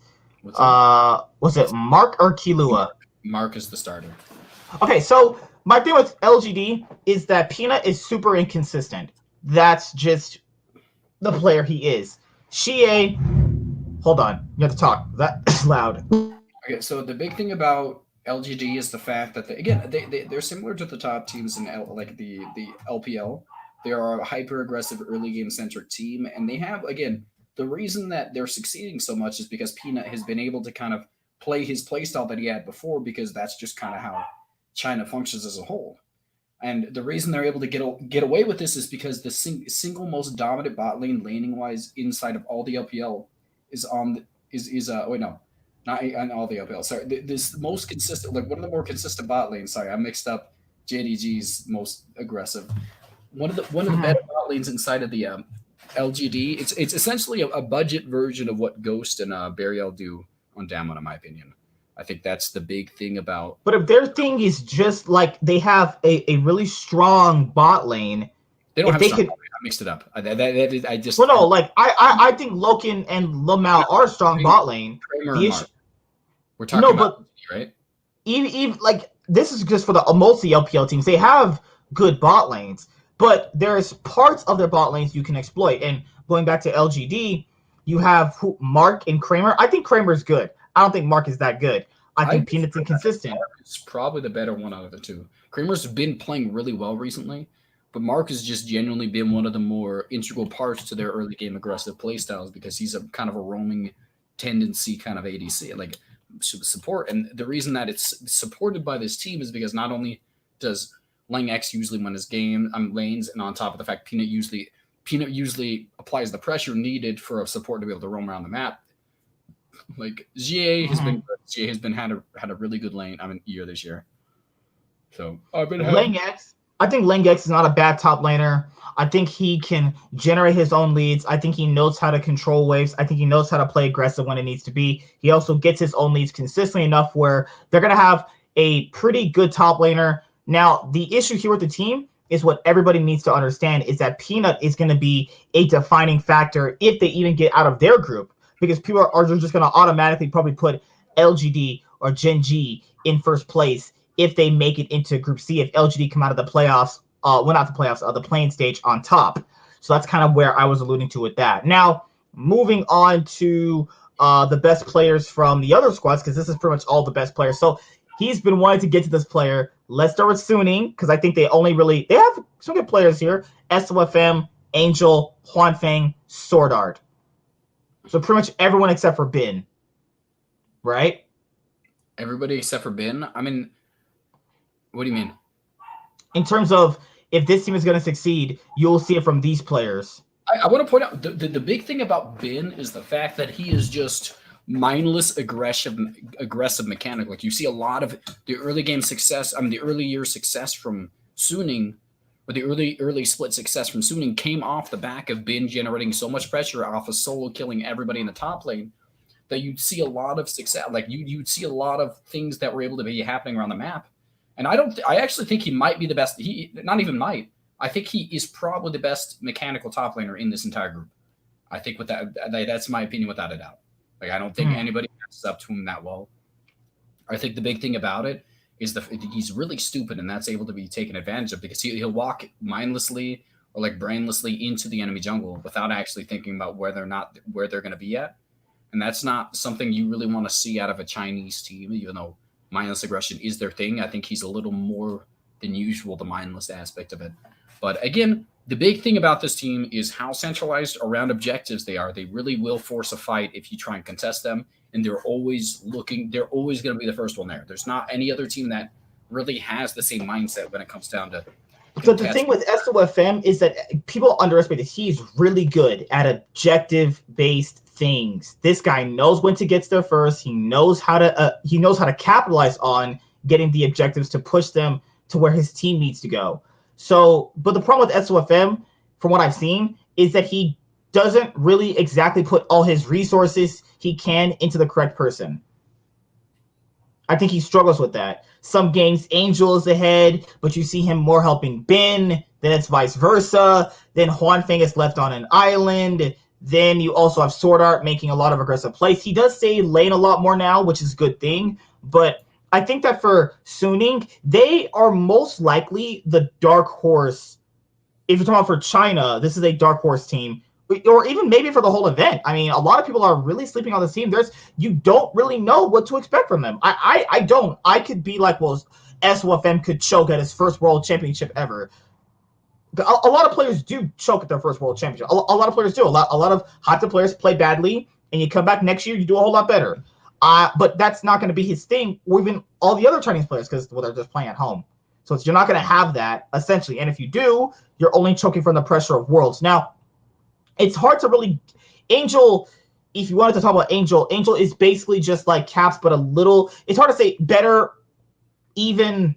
It's really... It could really just go either way with that, honestly. I don't agree. I think Caps is significantly worse than Angel. I think it's... I guess you could basically call it Angel version of Caps for the LPL for this event. I think... I honestly, again, Western mid laners are usually inherently worse than their counterparts, and that's just unfortunate. But I think that's going to be the case for a few more years to come. I'd like to see a world where we're able to compete like mechanically with a lot of those things, but Angel is significantly, in my opinion, one of the best mid laners in the world, and I think he's been really underappreciated. I mean, specifically in the Western scene, I think the Chinese people give him his due, but like, there's not been a lot of people who've really shown that they really appreciate the level at which he the level of play that he brings on. Like he's a very good player. He's a really good player. He's one of the better again, control mages out of in the entire world. That's just like he's a specific play style that a lot of people can't keep up with. Because I remember people know SOFM from like Snake and LNG. They're like, well, why did he take Flandre? Because you weren't going to get to Worlds with Flandre. Sorry. I don't agree with that. Flandre could have made it. I hate you for saying that. Over Ben? Ben's way better. I mean, maybe. Ben is not as good on tanks. Flandre's only good at, like... Flandre's only really good at everything. And he fails at certain things. I don't think so. I think he's one of the more... solid player. He's a solid player. He's solid. In his prime, he was probably one of the best top laners in the world. And that's just, this think that next 5 years, we're going to see Flandre at Worlds. You see Flandre at Worlds, I'm going to be saying the same stuff. I think he's one of the most underappreciated top laners that's existed. He's really struggled this year, but I think it's come down to the fact that there really was no hope for LNG this year. Like, there's nothing going for them. Nothing was happening. Like, Snake Esports as a whole, as in their entire organization, has been terrible. They've really not made significant efforts to make their team succeed. And I think that's something that I feel sorry for him for. I think that he really did waste a lot of his prime on a team that really didn't make the efforts required to make his team succeed. I mean, all around, I think that for this team, how far do you even see them going? Because, like, if they let's just say, hypothetically, they have a few bad days of groups where they barely squeak into second place to make it out of the group stage, right? So you're factoring in, if they're in second place, because you want that first seed, because that's where you get the easy, matches early on that we're going to obviously, ridicule later on if you have easy matches. But if Suning gets second place in the group, if G2 possibly upset them, do you see them if G2 gets first place and let's say you see Suning get second, do you see Suning taking out anybody else if they're second place? I think that during the regular season, out of all of the top teams, I think Suning actually played better than Top and JDG for most of the year. I think at which point, though? Most of the year, like literally throughout most of the entirety of the split, they played better. And I think when it comes down to the playoffs, obviously Suning, Top, and JDG came online. But at the same, like you can acknowledge the fact that there are significant, like JDG and Top don't play at the level at which they can play at throughout the entirety of the year. It's not like they weren't trying. Oh my god, it's not like they weren't trying. It's the fact that they genuinely, like, they had to step it up towards halfway through the season. I think that's been a big thing for them. They really don't have the highest potential. They don't play at the highest potential that they always can. Like again, and on their best day, Suning can't beat either one of them. But I think on a consistent day, and if they're not playing their best, and I think that with a few kind of mistakes on those two teams, they could beat either one of them. They've done it. So you're saying is that Suning is better than most people below them, but not better than the people that are better than them. I mean, I'm not saying anything. I'm saying they play at a consistent basis that not every, like, no team in the world can consistently play better than what Suning is able to dish out. You have to be. SOFM can dish out. It's different. That entire team is good. That entire team is solid. I mean, again, Huang Feng is one of the most promising ADCs coming out of this season. Like, again, Sword Art's been a really good. He's probably one of the worst players on this team, but he's still been a very significant part of this team. I think all around. He's actually one of the reasons why they got better. Oh, like when he's able, the certain things he does, he's able to open up certain ways for the players to actually make impacts on the map. But maybe. I think that the big problem I have with SOFM, I mean, this team right now, is the fact that the style that China has proven to succeed over and over again, they don't play. They don't play that style, and whether or not that's good that they play a unique style, we'll see. Maybe they'd be better if they played more aggressive in the early game, but I don't tend to see this being something that I think succeeds on their international stage, and I don't think they're as talented as Top and JDG. Like, that's just a fact. But at the same time, there's still a lot of pressure that that they can dish out. Like, they definitely have a unique play style that if you're not completely on top of them, they will take over the game with it. And that's pretty much it for Suning. And the last two teams, we did pretty much touch on them.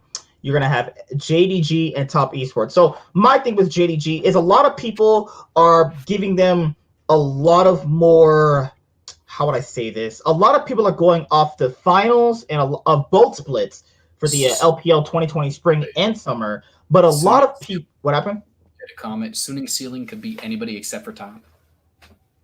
Oh, what's up, Henry? Okay.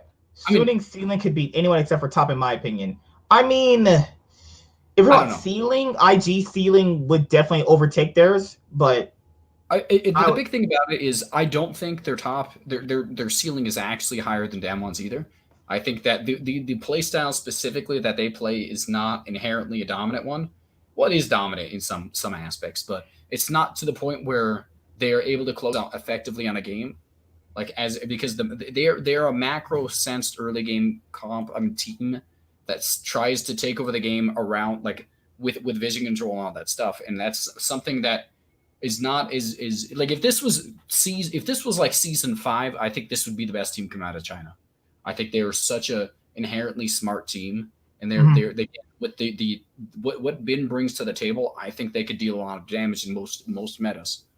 Like, but with Huang Feng being one of the better ADCs and being on a supportive kind of play style, like again, obviously that's the meta for right now, but they definitely don't focus on something that a lot of teams tend to focus on. So I think maybe them getting ganked a lot in the bot lane is something they're gonna have to deal with a lot. Even though he's definitely, like, it's not like Suning is kind of, it's a foreign concept to them. Obviously they've like, a lot of teams have taken advantage of their lack of attention bot lane, but I don't know if they have the highest ceiling. I think that consistent, like, they just don't have the individual players. Like, Bin is great, but Bin is not the most mechanically gifted top laner coming out of China. Like, again, there's Zoom and all, like, a few other, like, I think he's my thing is that if you're comparing them to the other better teams, so JDG, I think a lot of people are kind of underestimating what glaring weaknesses they actually have. So, like, most people are just going to only focus on the end result of the 2020 spring split, the 2020 summer split. Now, at the beginning of summer for the split for the LPL, they struggled a lot. They struggled really bad. Watching their games was like, this is not even the same team. What am I watching? This is all people forget. This is the same team that had the fastest game in LPL hit league. No, one of the fastest at some point. And they also had one of the slowest games in the LPL ever with FPX. These guys can play slow.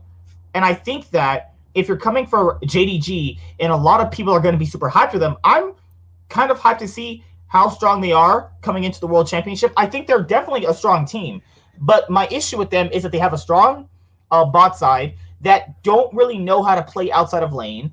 You have Yagao and Kanavi, who are pretty good duo in my personal opinion, but Kanavi thrives on specific picks like Nidalee, Lee Sin. Everything else is kind of good, but not to that level that most people would expect for a player like of his caliber, that you're obviously making everything around him. Like, he gets everything dictated around him, and all the draft resources that get spread out to the team go through Kanavi. Kanavi has shown that he doesn't really know where to put certain things at where they need to go. Like, it was in the top series they had. I was like, what is this guy doing? Like game 5, oh my god, he was playing bad. But that's my thing with JDG, is that they can play bad, but people aren't really looking at the gameplay overall. They're looking at, oh yeah, they finished second, so they must be the second best team.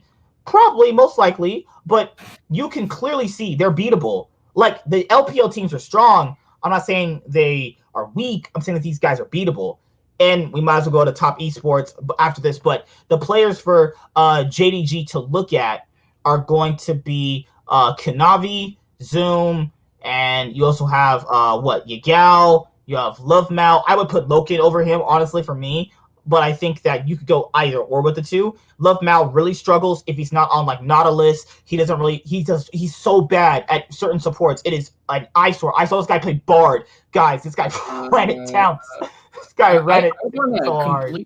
You're talking about the most lane dominant top bot lane in the league. No, I'm not saying they're not good, but they're not good. Like, they're limited. They're limited in what they're able to provide for the team. That's the reason why Top's bot lane does better than them.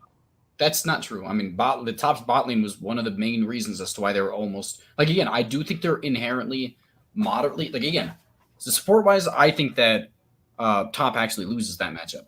But like, inherently, just look at it. The way it works for this team is the fact that their bot lane is almost always winning the lanes. They almost always get You can't always count on that, though. Almost always winning. That doesn't happen all the time, though. They never lose, is the thing. So you're saying, at worst, if they don't lose lane, they go even?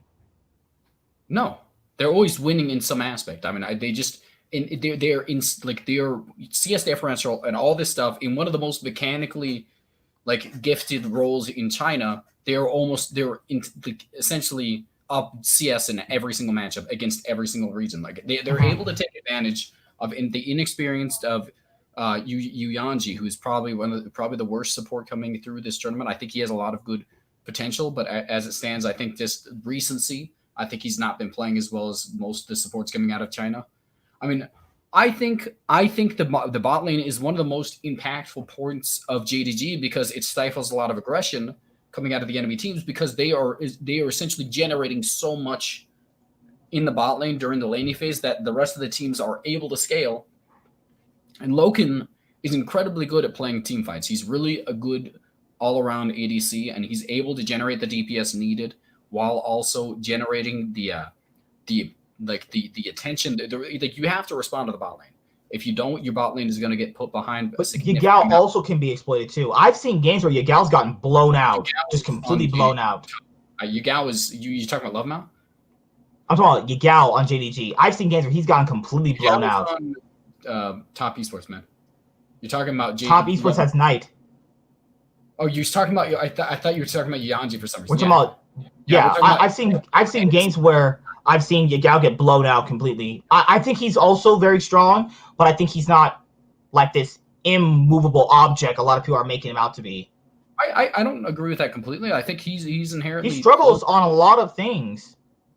I don't like. He doesn't struggle to a significant amount where I think that, like, again, the teams that can take advantage of that are all of the Korean teams. Fair enough, because they're all really good. They're all better than him. He's probably worse than BDD, if we're being honest here. I think BDD's better. I think BDD's better than Yagao. Yagao. I don't think he isn't the most mechanically gifted Chinese mid laner I've seen. Mechanically gifted Chinese mid laner? Yeah, I don't think he is. I think he's strong at other things, but I think his mechanics aren't bad overall. I think if you want to beat JDG, unpopular opinion, I think you attack the mid laner. I think you attack Yagao. I haven't really seen this guy. Like, he's not bad. He's not bad. I can see a world at which where teams in this group destroy him on specific picks. He thrives on a lot of stuff. Like, I forgot the players they have in the group. Tell me mid laner who you think could take advantage Showmaker, of in the Larson. West. Showmaker and Larson definitely can. Get dumpstered by him because Larson, you really think Larson is worse than Yagao? Yes, they're not about equal. I don't think you're really giving credit to Yagao at this point. Now, like I understand he's probably the single, maybe the worst because it's between him and GA are moderately okay in like similar in potential. So there's a world you can see Larson beating him. In a very, very weird world, yes. I don't think Larson is good. I think he's also not as good as you're making him out to be. Larson is an incredibly good player. Yagao is a good player also. I think that there is a world where anybody can beat anybody, yes. But I think that most of the time we're going to see Yagao being the better player because he's like just all around a better player in general. Like Yagao, like in a world full, like in the East where it's full of superstar mid laners, he does look bad in comparison because all three of the Chinese mid laners are better, and maybe even all the rest of the other three Chinese mid laners are better too. But that's just because they're world-class mid laners, every single one of them. And that just makes him look bad in comparison. I don't think he's a bad mid laner. I think really you can attack a lot of things on this team. I think you have to attack, like you either take the initiative and attack the bot lane so their pressure is stifled in the early game, or you do attack the mid lane maybe, but it's just it's not a meta where you attack mid lane. I don't think the meta is suited for mid lane ganks right now. I just don't think that's inherently how it works. I mean, you're like I'm willing to see a world like it has worked before. It's not something that's never worked in the season, but it's not something you can consistently rely on right now because, like again, most of the objectives are in the bot side right now. And if JDG is able to generate the pressure in the bot lane, even with a head mid laner, I don't think you win the matchup because there's a significant gap in gold. I think if it gets to late game, I favor Yagao in a lot of situations. JDG have the best late game out of any Chinese team coming into the event too. Yeah, I mean, I agree with that 100%. He's really good at laning and all that stuff, and that's something I don't think a lot of the other people can take advantage of. Like, but at the same time, like he's inherently worse than the rest of his counterparts in what they generate. I remember literally going to sleep. Well, not going to sleep. So when usually for the Korean Chinese games, I'm about to head to work. When I usually wake up and install JDG games, this guy was getting blown out, like actually getting blown out. That's what I'm trying to tell you. He's not like Faker. He's not like Rookie. He's not like Bjergsen. He's not like Caps. He's way better than Caps. You're really disrespecting him at this point. Like, I don't like that. He's none of those people lane as well as he does. Like, I'm not gonna say he's way better. Like again, Bjergsen on like a TF could probably be more influential than him, and so could like Caps on a specific few picks. But laning wise, I don't think any of these players beat him. Like he's incredibly good in a lot of things. I could only see it in this group because he's gonna have Showmaker and Larson. Showmaker's gonna beat him. Showmaker is a better player than him. I agree with that. Showmaker's gonna go expose his weaknesses really bad. Showmaker is a good laner. Like, Larson is gonna go. If Larson does to get dumpstered, at worst Larson will go even with him. You really think that he's worse than Larson? I said at worst he's going even. Maybe. I mean, I can again. There are things the EU mid laners aren't bad. Yeah, but how many times have you seen the EU mid laners just completely beat one of the opposing? They only beat the Chinese mid laners if they're equal to their level. So someone like Scout, Jensen was able to handle Scout, something like that. Literally, Jensen. Sebebin was able to handle the EDG mid laner way back then. Oh, I forgot his name. Pawn. Remember? Pawn was in terrible shape back then. Remember, he had a gigantic. I mean, but like. You just said Scout, and Scout like literally manhandled Rook. Or Ryu. Ryu was able to hold off Pawn in the next year. I guess. I'm just saying. So no, like the EU players I'm talking about are the EU players that are stable, good control mage players who can hold back the good control mage players in the LPL. But they can't beat the mechanical prowess LPL mid laners like Rookie. I don't think they can beat any of them in laning phase. I think the thing that it's not individual talent that makes EU good, and that's the thing that people kind of strive for. They think since EU is succeeding, it's all based off like just straight up individual class, like individual outclassing in terms of just players. And like even with G2 doing a really well in a lot of laning phases, they weren't like again. It's not like they've never outclassed their mid laners. Like we saw Dam 1 years ago in a free kill with all that stuff having worse mid laners. Like it's not something unheard of where a mid laner out of the Eastern scene is worse. But I think this year specifically, I don't think there is a worse mid laner than them.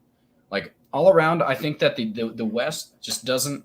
Again, they don't usually generate that good of players in comparison because again, it's just I don't know what it is about it, but like maybe it's the player base difference, but usually mechanically there is a big difference between every single one of the mid laners coming out of that role. I mean, out of that region. But guys, I wasn't trying to harp on Yagao. You can clearly see points to exploit him, and I think that a competent mid laner can do that. I think no, I don't think any of anybody in like besides Showmaker. Again, Showmaker's not going to dumpster him. Showmaker's just a better player than him. But again, at the end of the day, the reason that I think it's not going to happen is because no one is going to gank mid. No one's going to do it because ganking mid is just idiotic right now. Mm-hmm. Ganking mid is not good. Ganking mid's not going to happen as consistently as you're making it out to be because no one's going to do it. No one. Now doing that. Time to go to top esports. So considerably, top esports is the last thing to talk about, guys. We've run over pretty much every single team in their best players, the best teams respectively, NA best teams, LOL. Top esports. Now, it's hard to say. Everybody is just making this team out to be some impenetrable god. Well, I actually think Damon's better. I think Damon has the better shot at winning the whole event. For me personally. Let's see. Top is interesting because 369, Karsa, Knight, Jackie Love, and Nyanji. So the bot lane. The bot lane specifically is something you might want to be able to tackle because when Jackie Love was on IG, other teams were able to focus on Jackie Love and his bot lane partner, and they were able to effectively create leads, dive them consistently, and was able to create massive leads from diving the bot lane and beating Jackie Love and his bot lane partner. Now, he's kind of been pretty solid overall on top. I think he's been really good, actually. Yuyanji's a player I'm pretty if they lose games, it's going to be either because he does a stupid mistake or he's just on up to par. Yeah, Knight is considerably one of the best players in the world. I mean, either Tim or Showmaker you're having at number one, which is fine. Knight, I think that Knight, if you want to make an argument against him, it would be that you wouldn't want to punish his over-aggressive tendencies. Those things you could punish, in my personal opinion, but it depends on how good that team can over-punish those over-aggressive tendencies. I think he plays team fights really well. He flanks really well. He does everything correct.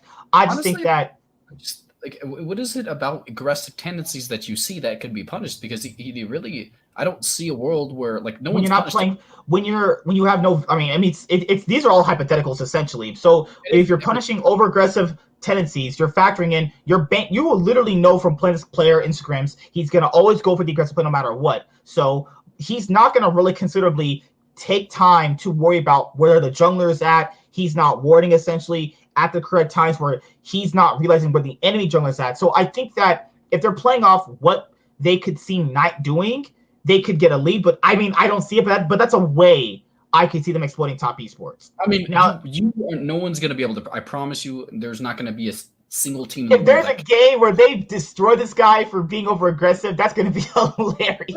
But you know what? There's a reason it's never happened. Because no one. It's actually never happened, even the LPL. So it's just not a thing that can happen. You can punish anybody on a bad day, but unlike Damwon had a week. The thing about it is Damwon doesn't focus. Oh, hey, how you doing? Laning phases because of the fact that they're one of the most aggressive roaming around the maps kind of team. They have the highest. I mean the fastest game speed in comparison to China, while also having less kills and deaths because they don't allow too many options for enemy teams to come back. Macro-wise, top is complete. I think top is outclassed by Damwon. But again, they have so much individual talent. We'll see if that actually matters. Because top does have a lot of really good players. I mean, we saw like a really big team they struggled with was JDG, who I think inherently has a worse. I think they have a counterplay style. Yeah, I mean, JDG's big reason as to why they're able to do it is because they have such good macro. But I think inherently Damwon has better macro on top of the fact that they have better early game aggression. Like I think that like the reason that top is so good like early game is because they have really good laners and Karsa is able to generate a lot of pressure through ganks. They don't focus centralized around ganks. A lot of the pressure that Damwon makes is a lot of forced skirmishes in the enemy side jungle and all that stuff. I honestly think they probably are the best team in the world by a significant amount, but we're gonna have to see if that's actually the case because, like, again, it doesn't matter about in this meta specifically. I think mechanics and like talent is really what matters more than anything. And JGG is the best. I really don't know about that. I think they are the best macro team in China by far. Wait, hold on. I remember this. But In the first game of the LPL, no, in one of the games earlier on during the LPL 2020 Spring Split Finals, Knight did play over aggressive and they did punish him for it. He's done certain things in team fights where you can punish him for it.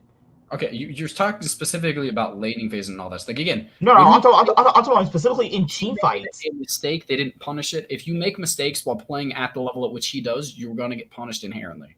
Like he is a player that when he's playing to his top standard, you can't punish it because he's just better than you. And you like the reason they're able. So you're saying there's absolutely no way to stop this guy. He's got no weaknesses. I don't think he really does. Like honestly, I think that the only weaknesses that anybody has is being outclassed by somebody else, and I don't think there's a player that can do that right now.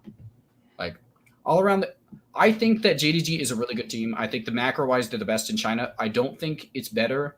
I don't think they close out games as cleanly as what's it called does as Damwon does. Damwon, when they get a lead, kind of squeeze out the life of the enemy team, and JDG again does the same thing for the most part. But they attempt to scale into the late game instead of closing out the game when they get a lead, which is just something I think requires less macro.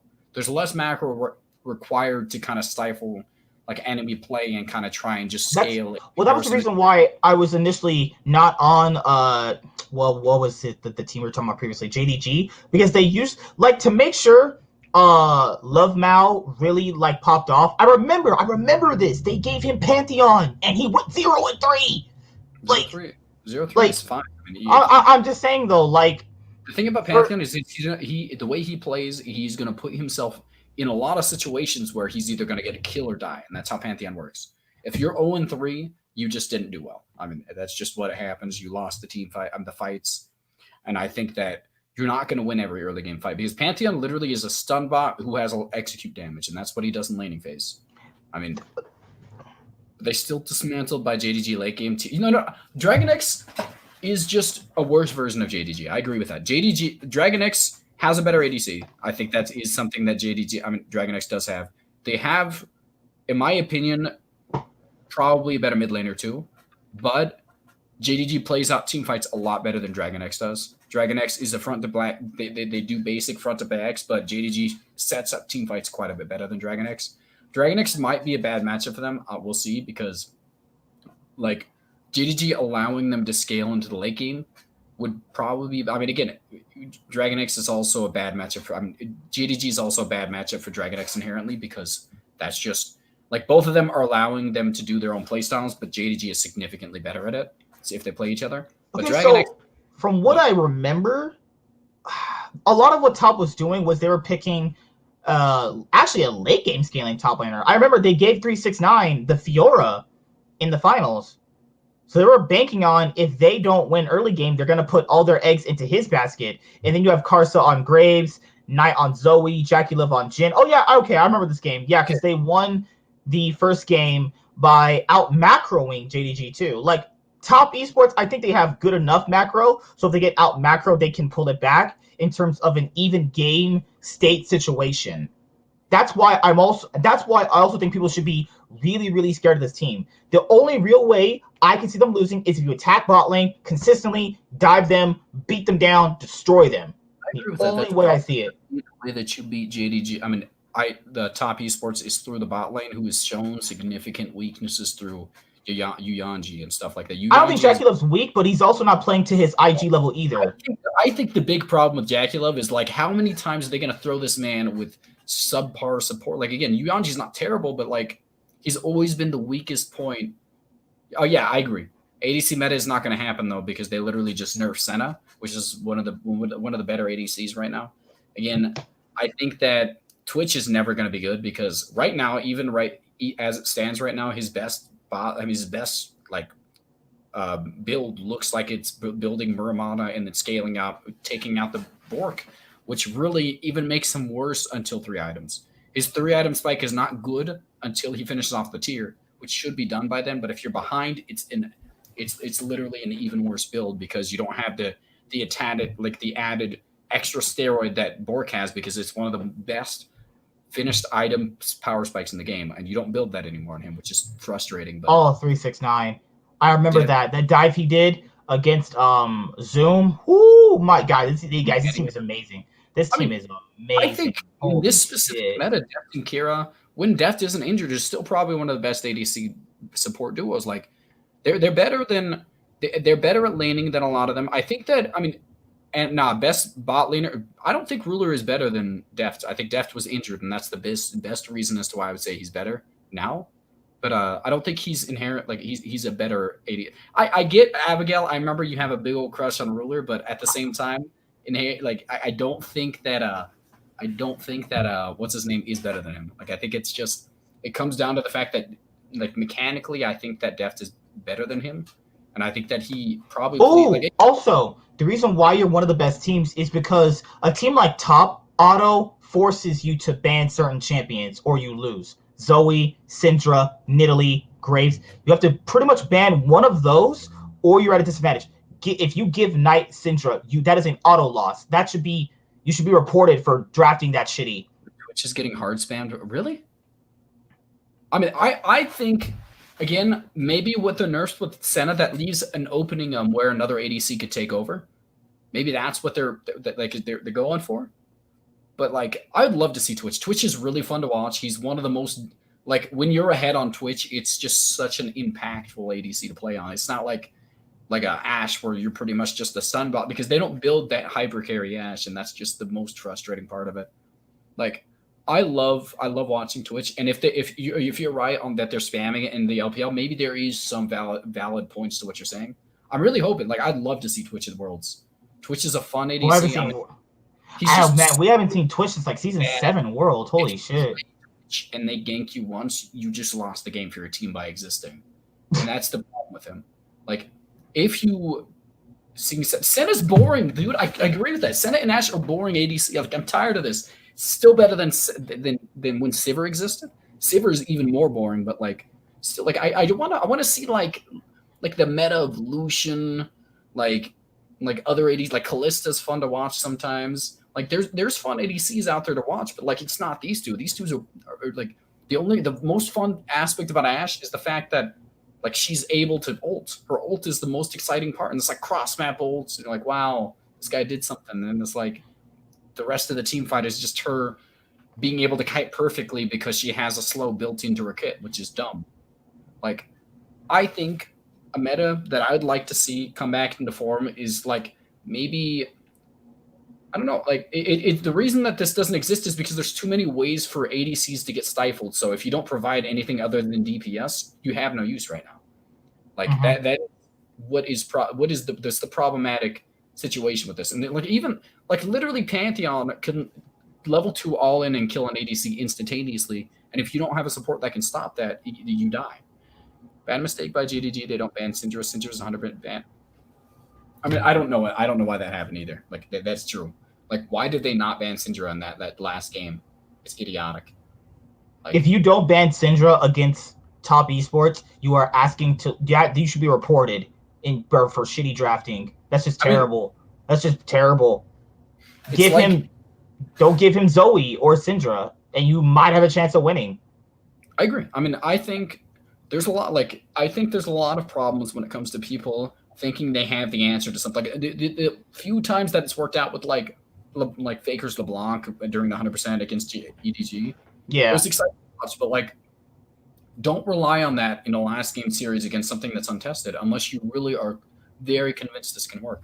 Well, it can work in scrims because a lot of players talked about that. So it might work in scrims, but teams play more genuinely conservatively on stage.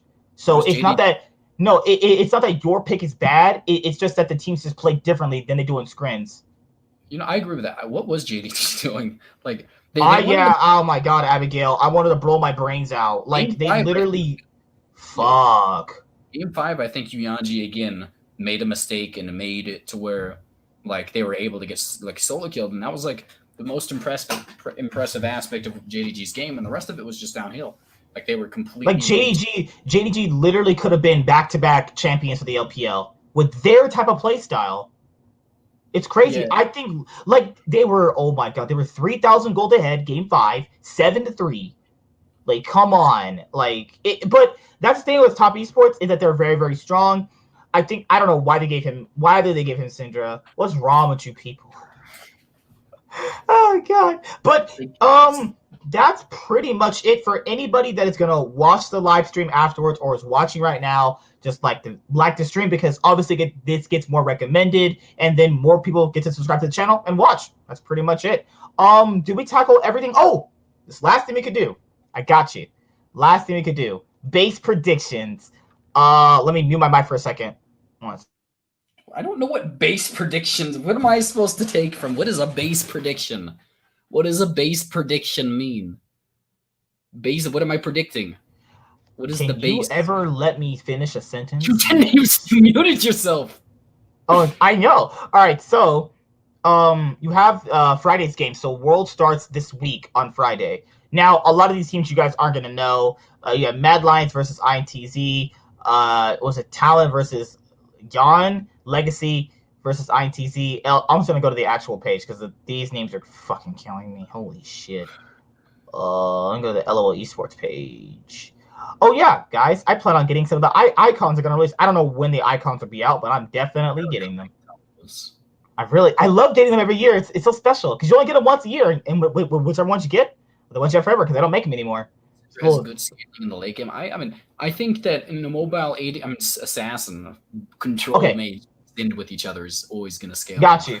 All right, so right here you have Worlds 2020. Let's mark off all the regions because they're done. So the first game is Mad Lions versus INTZ, PSG Talent versus Rainbow 7, Legacy Esports versus INTZ, LGD versus PSG Talon, and Team Liquid versus Mad Lions to end off the day. NA versus EU to end off the first day of the 2020 World Championship. So if we want to make random predictions, I'm just saying, do Mad Lions go 2-0 the first day?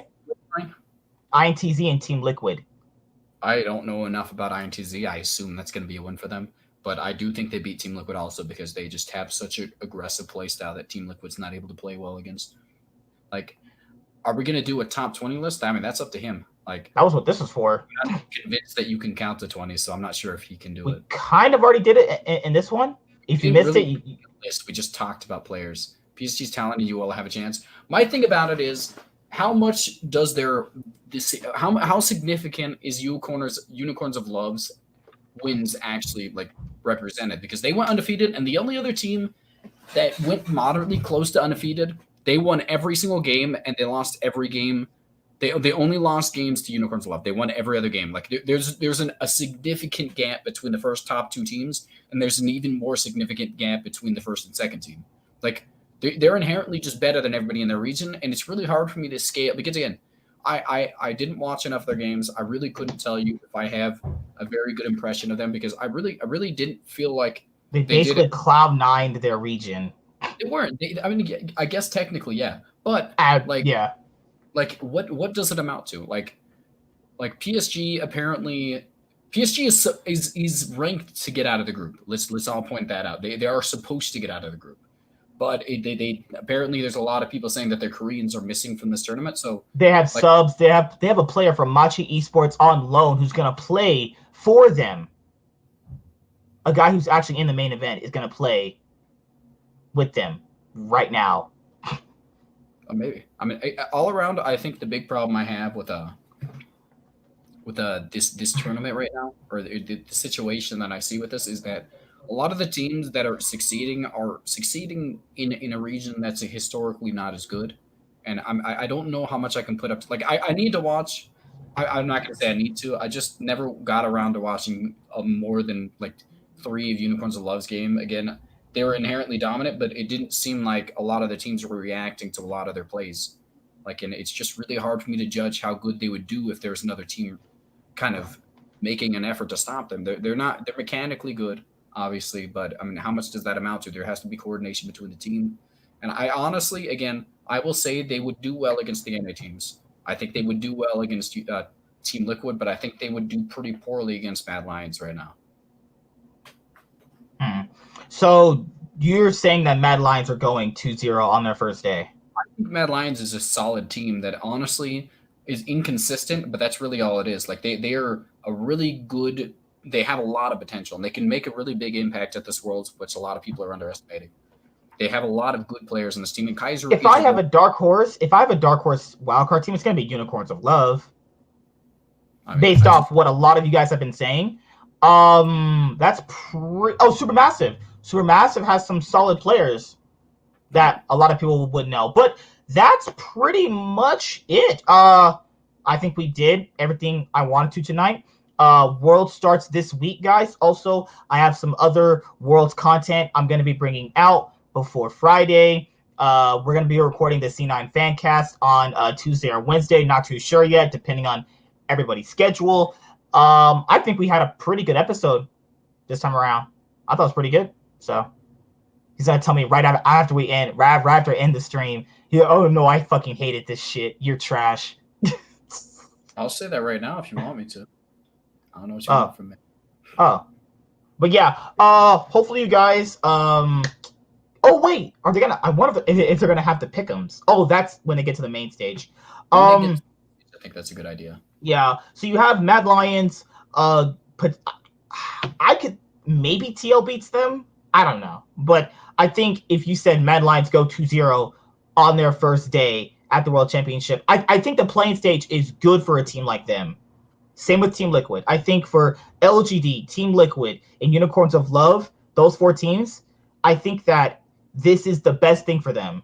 Because last year, TL didn't have a playing stage to warm up, figure out their drafting phase. Because you know how in MSI, they had a chance to play against the VCS team, Fongwu Buffalo, and they also got a chance to play that best of 5, which really set them up to do a little bit more better. So just see you guys later. Like, comment, subscribe, most of all, enjoy.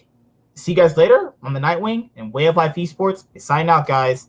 Peace. We'll see you next Monday to obviously recap and talk about the playing stage matches. So we get to see the wildcard teams in action. You guys are hyping these guys up.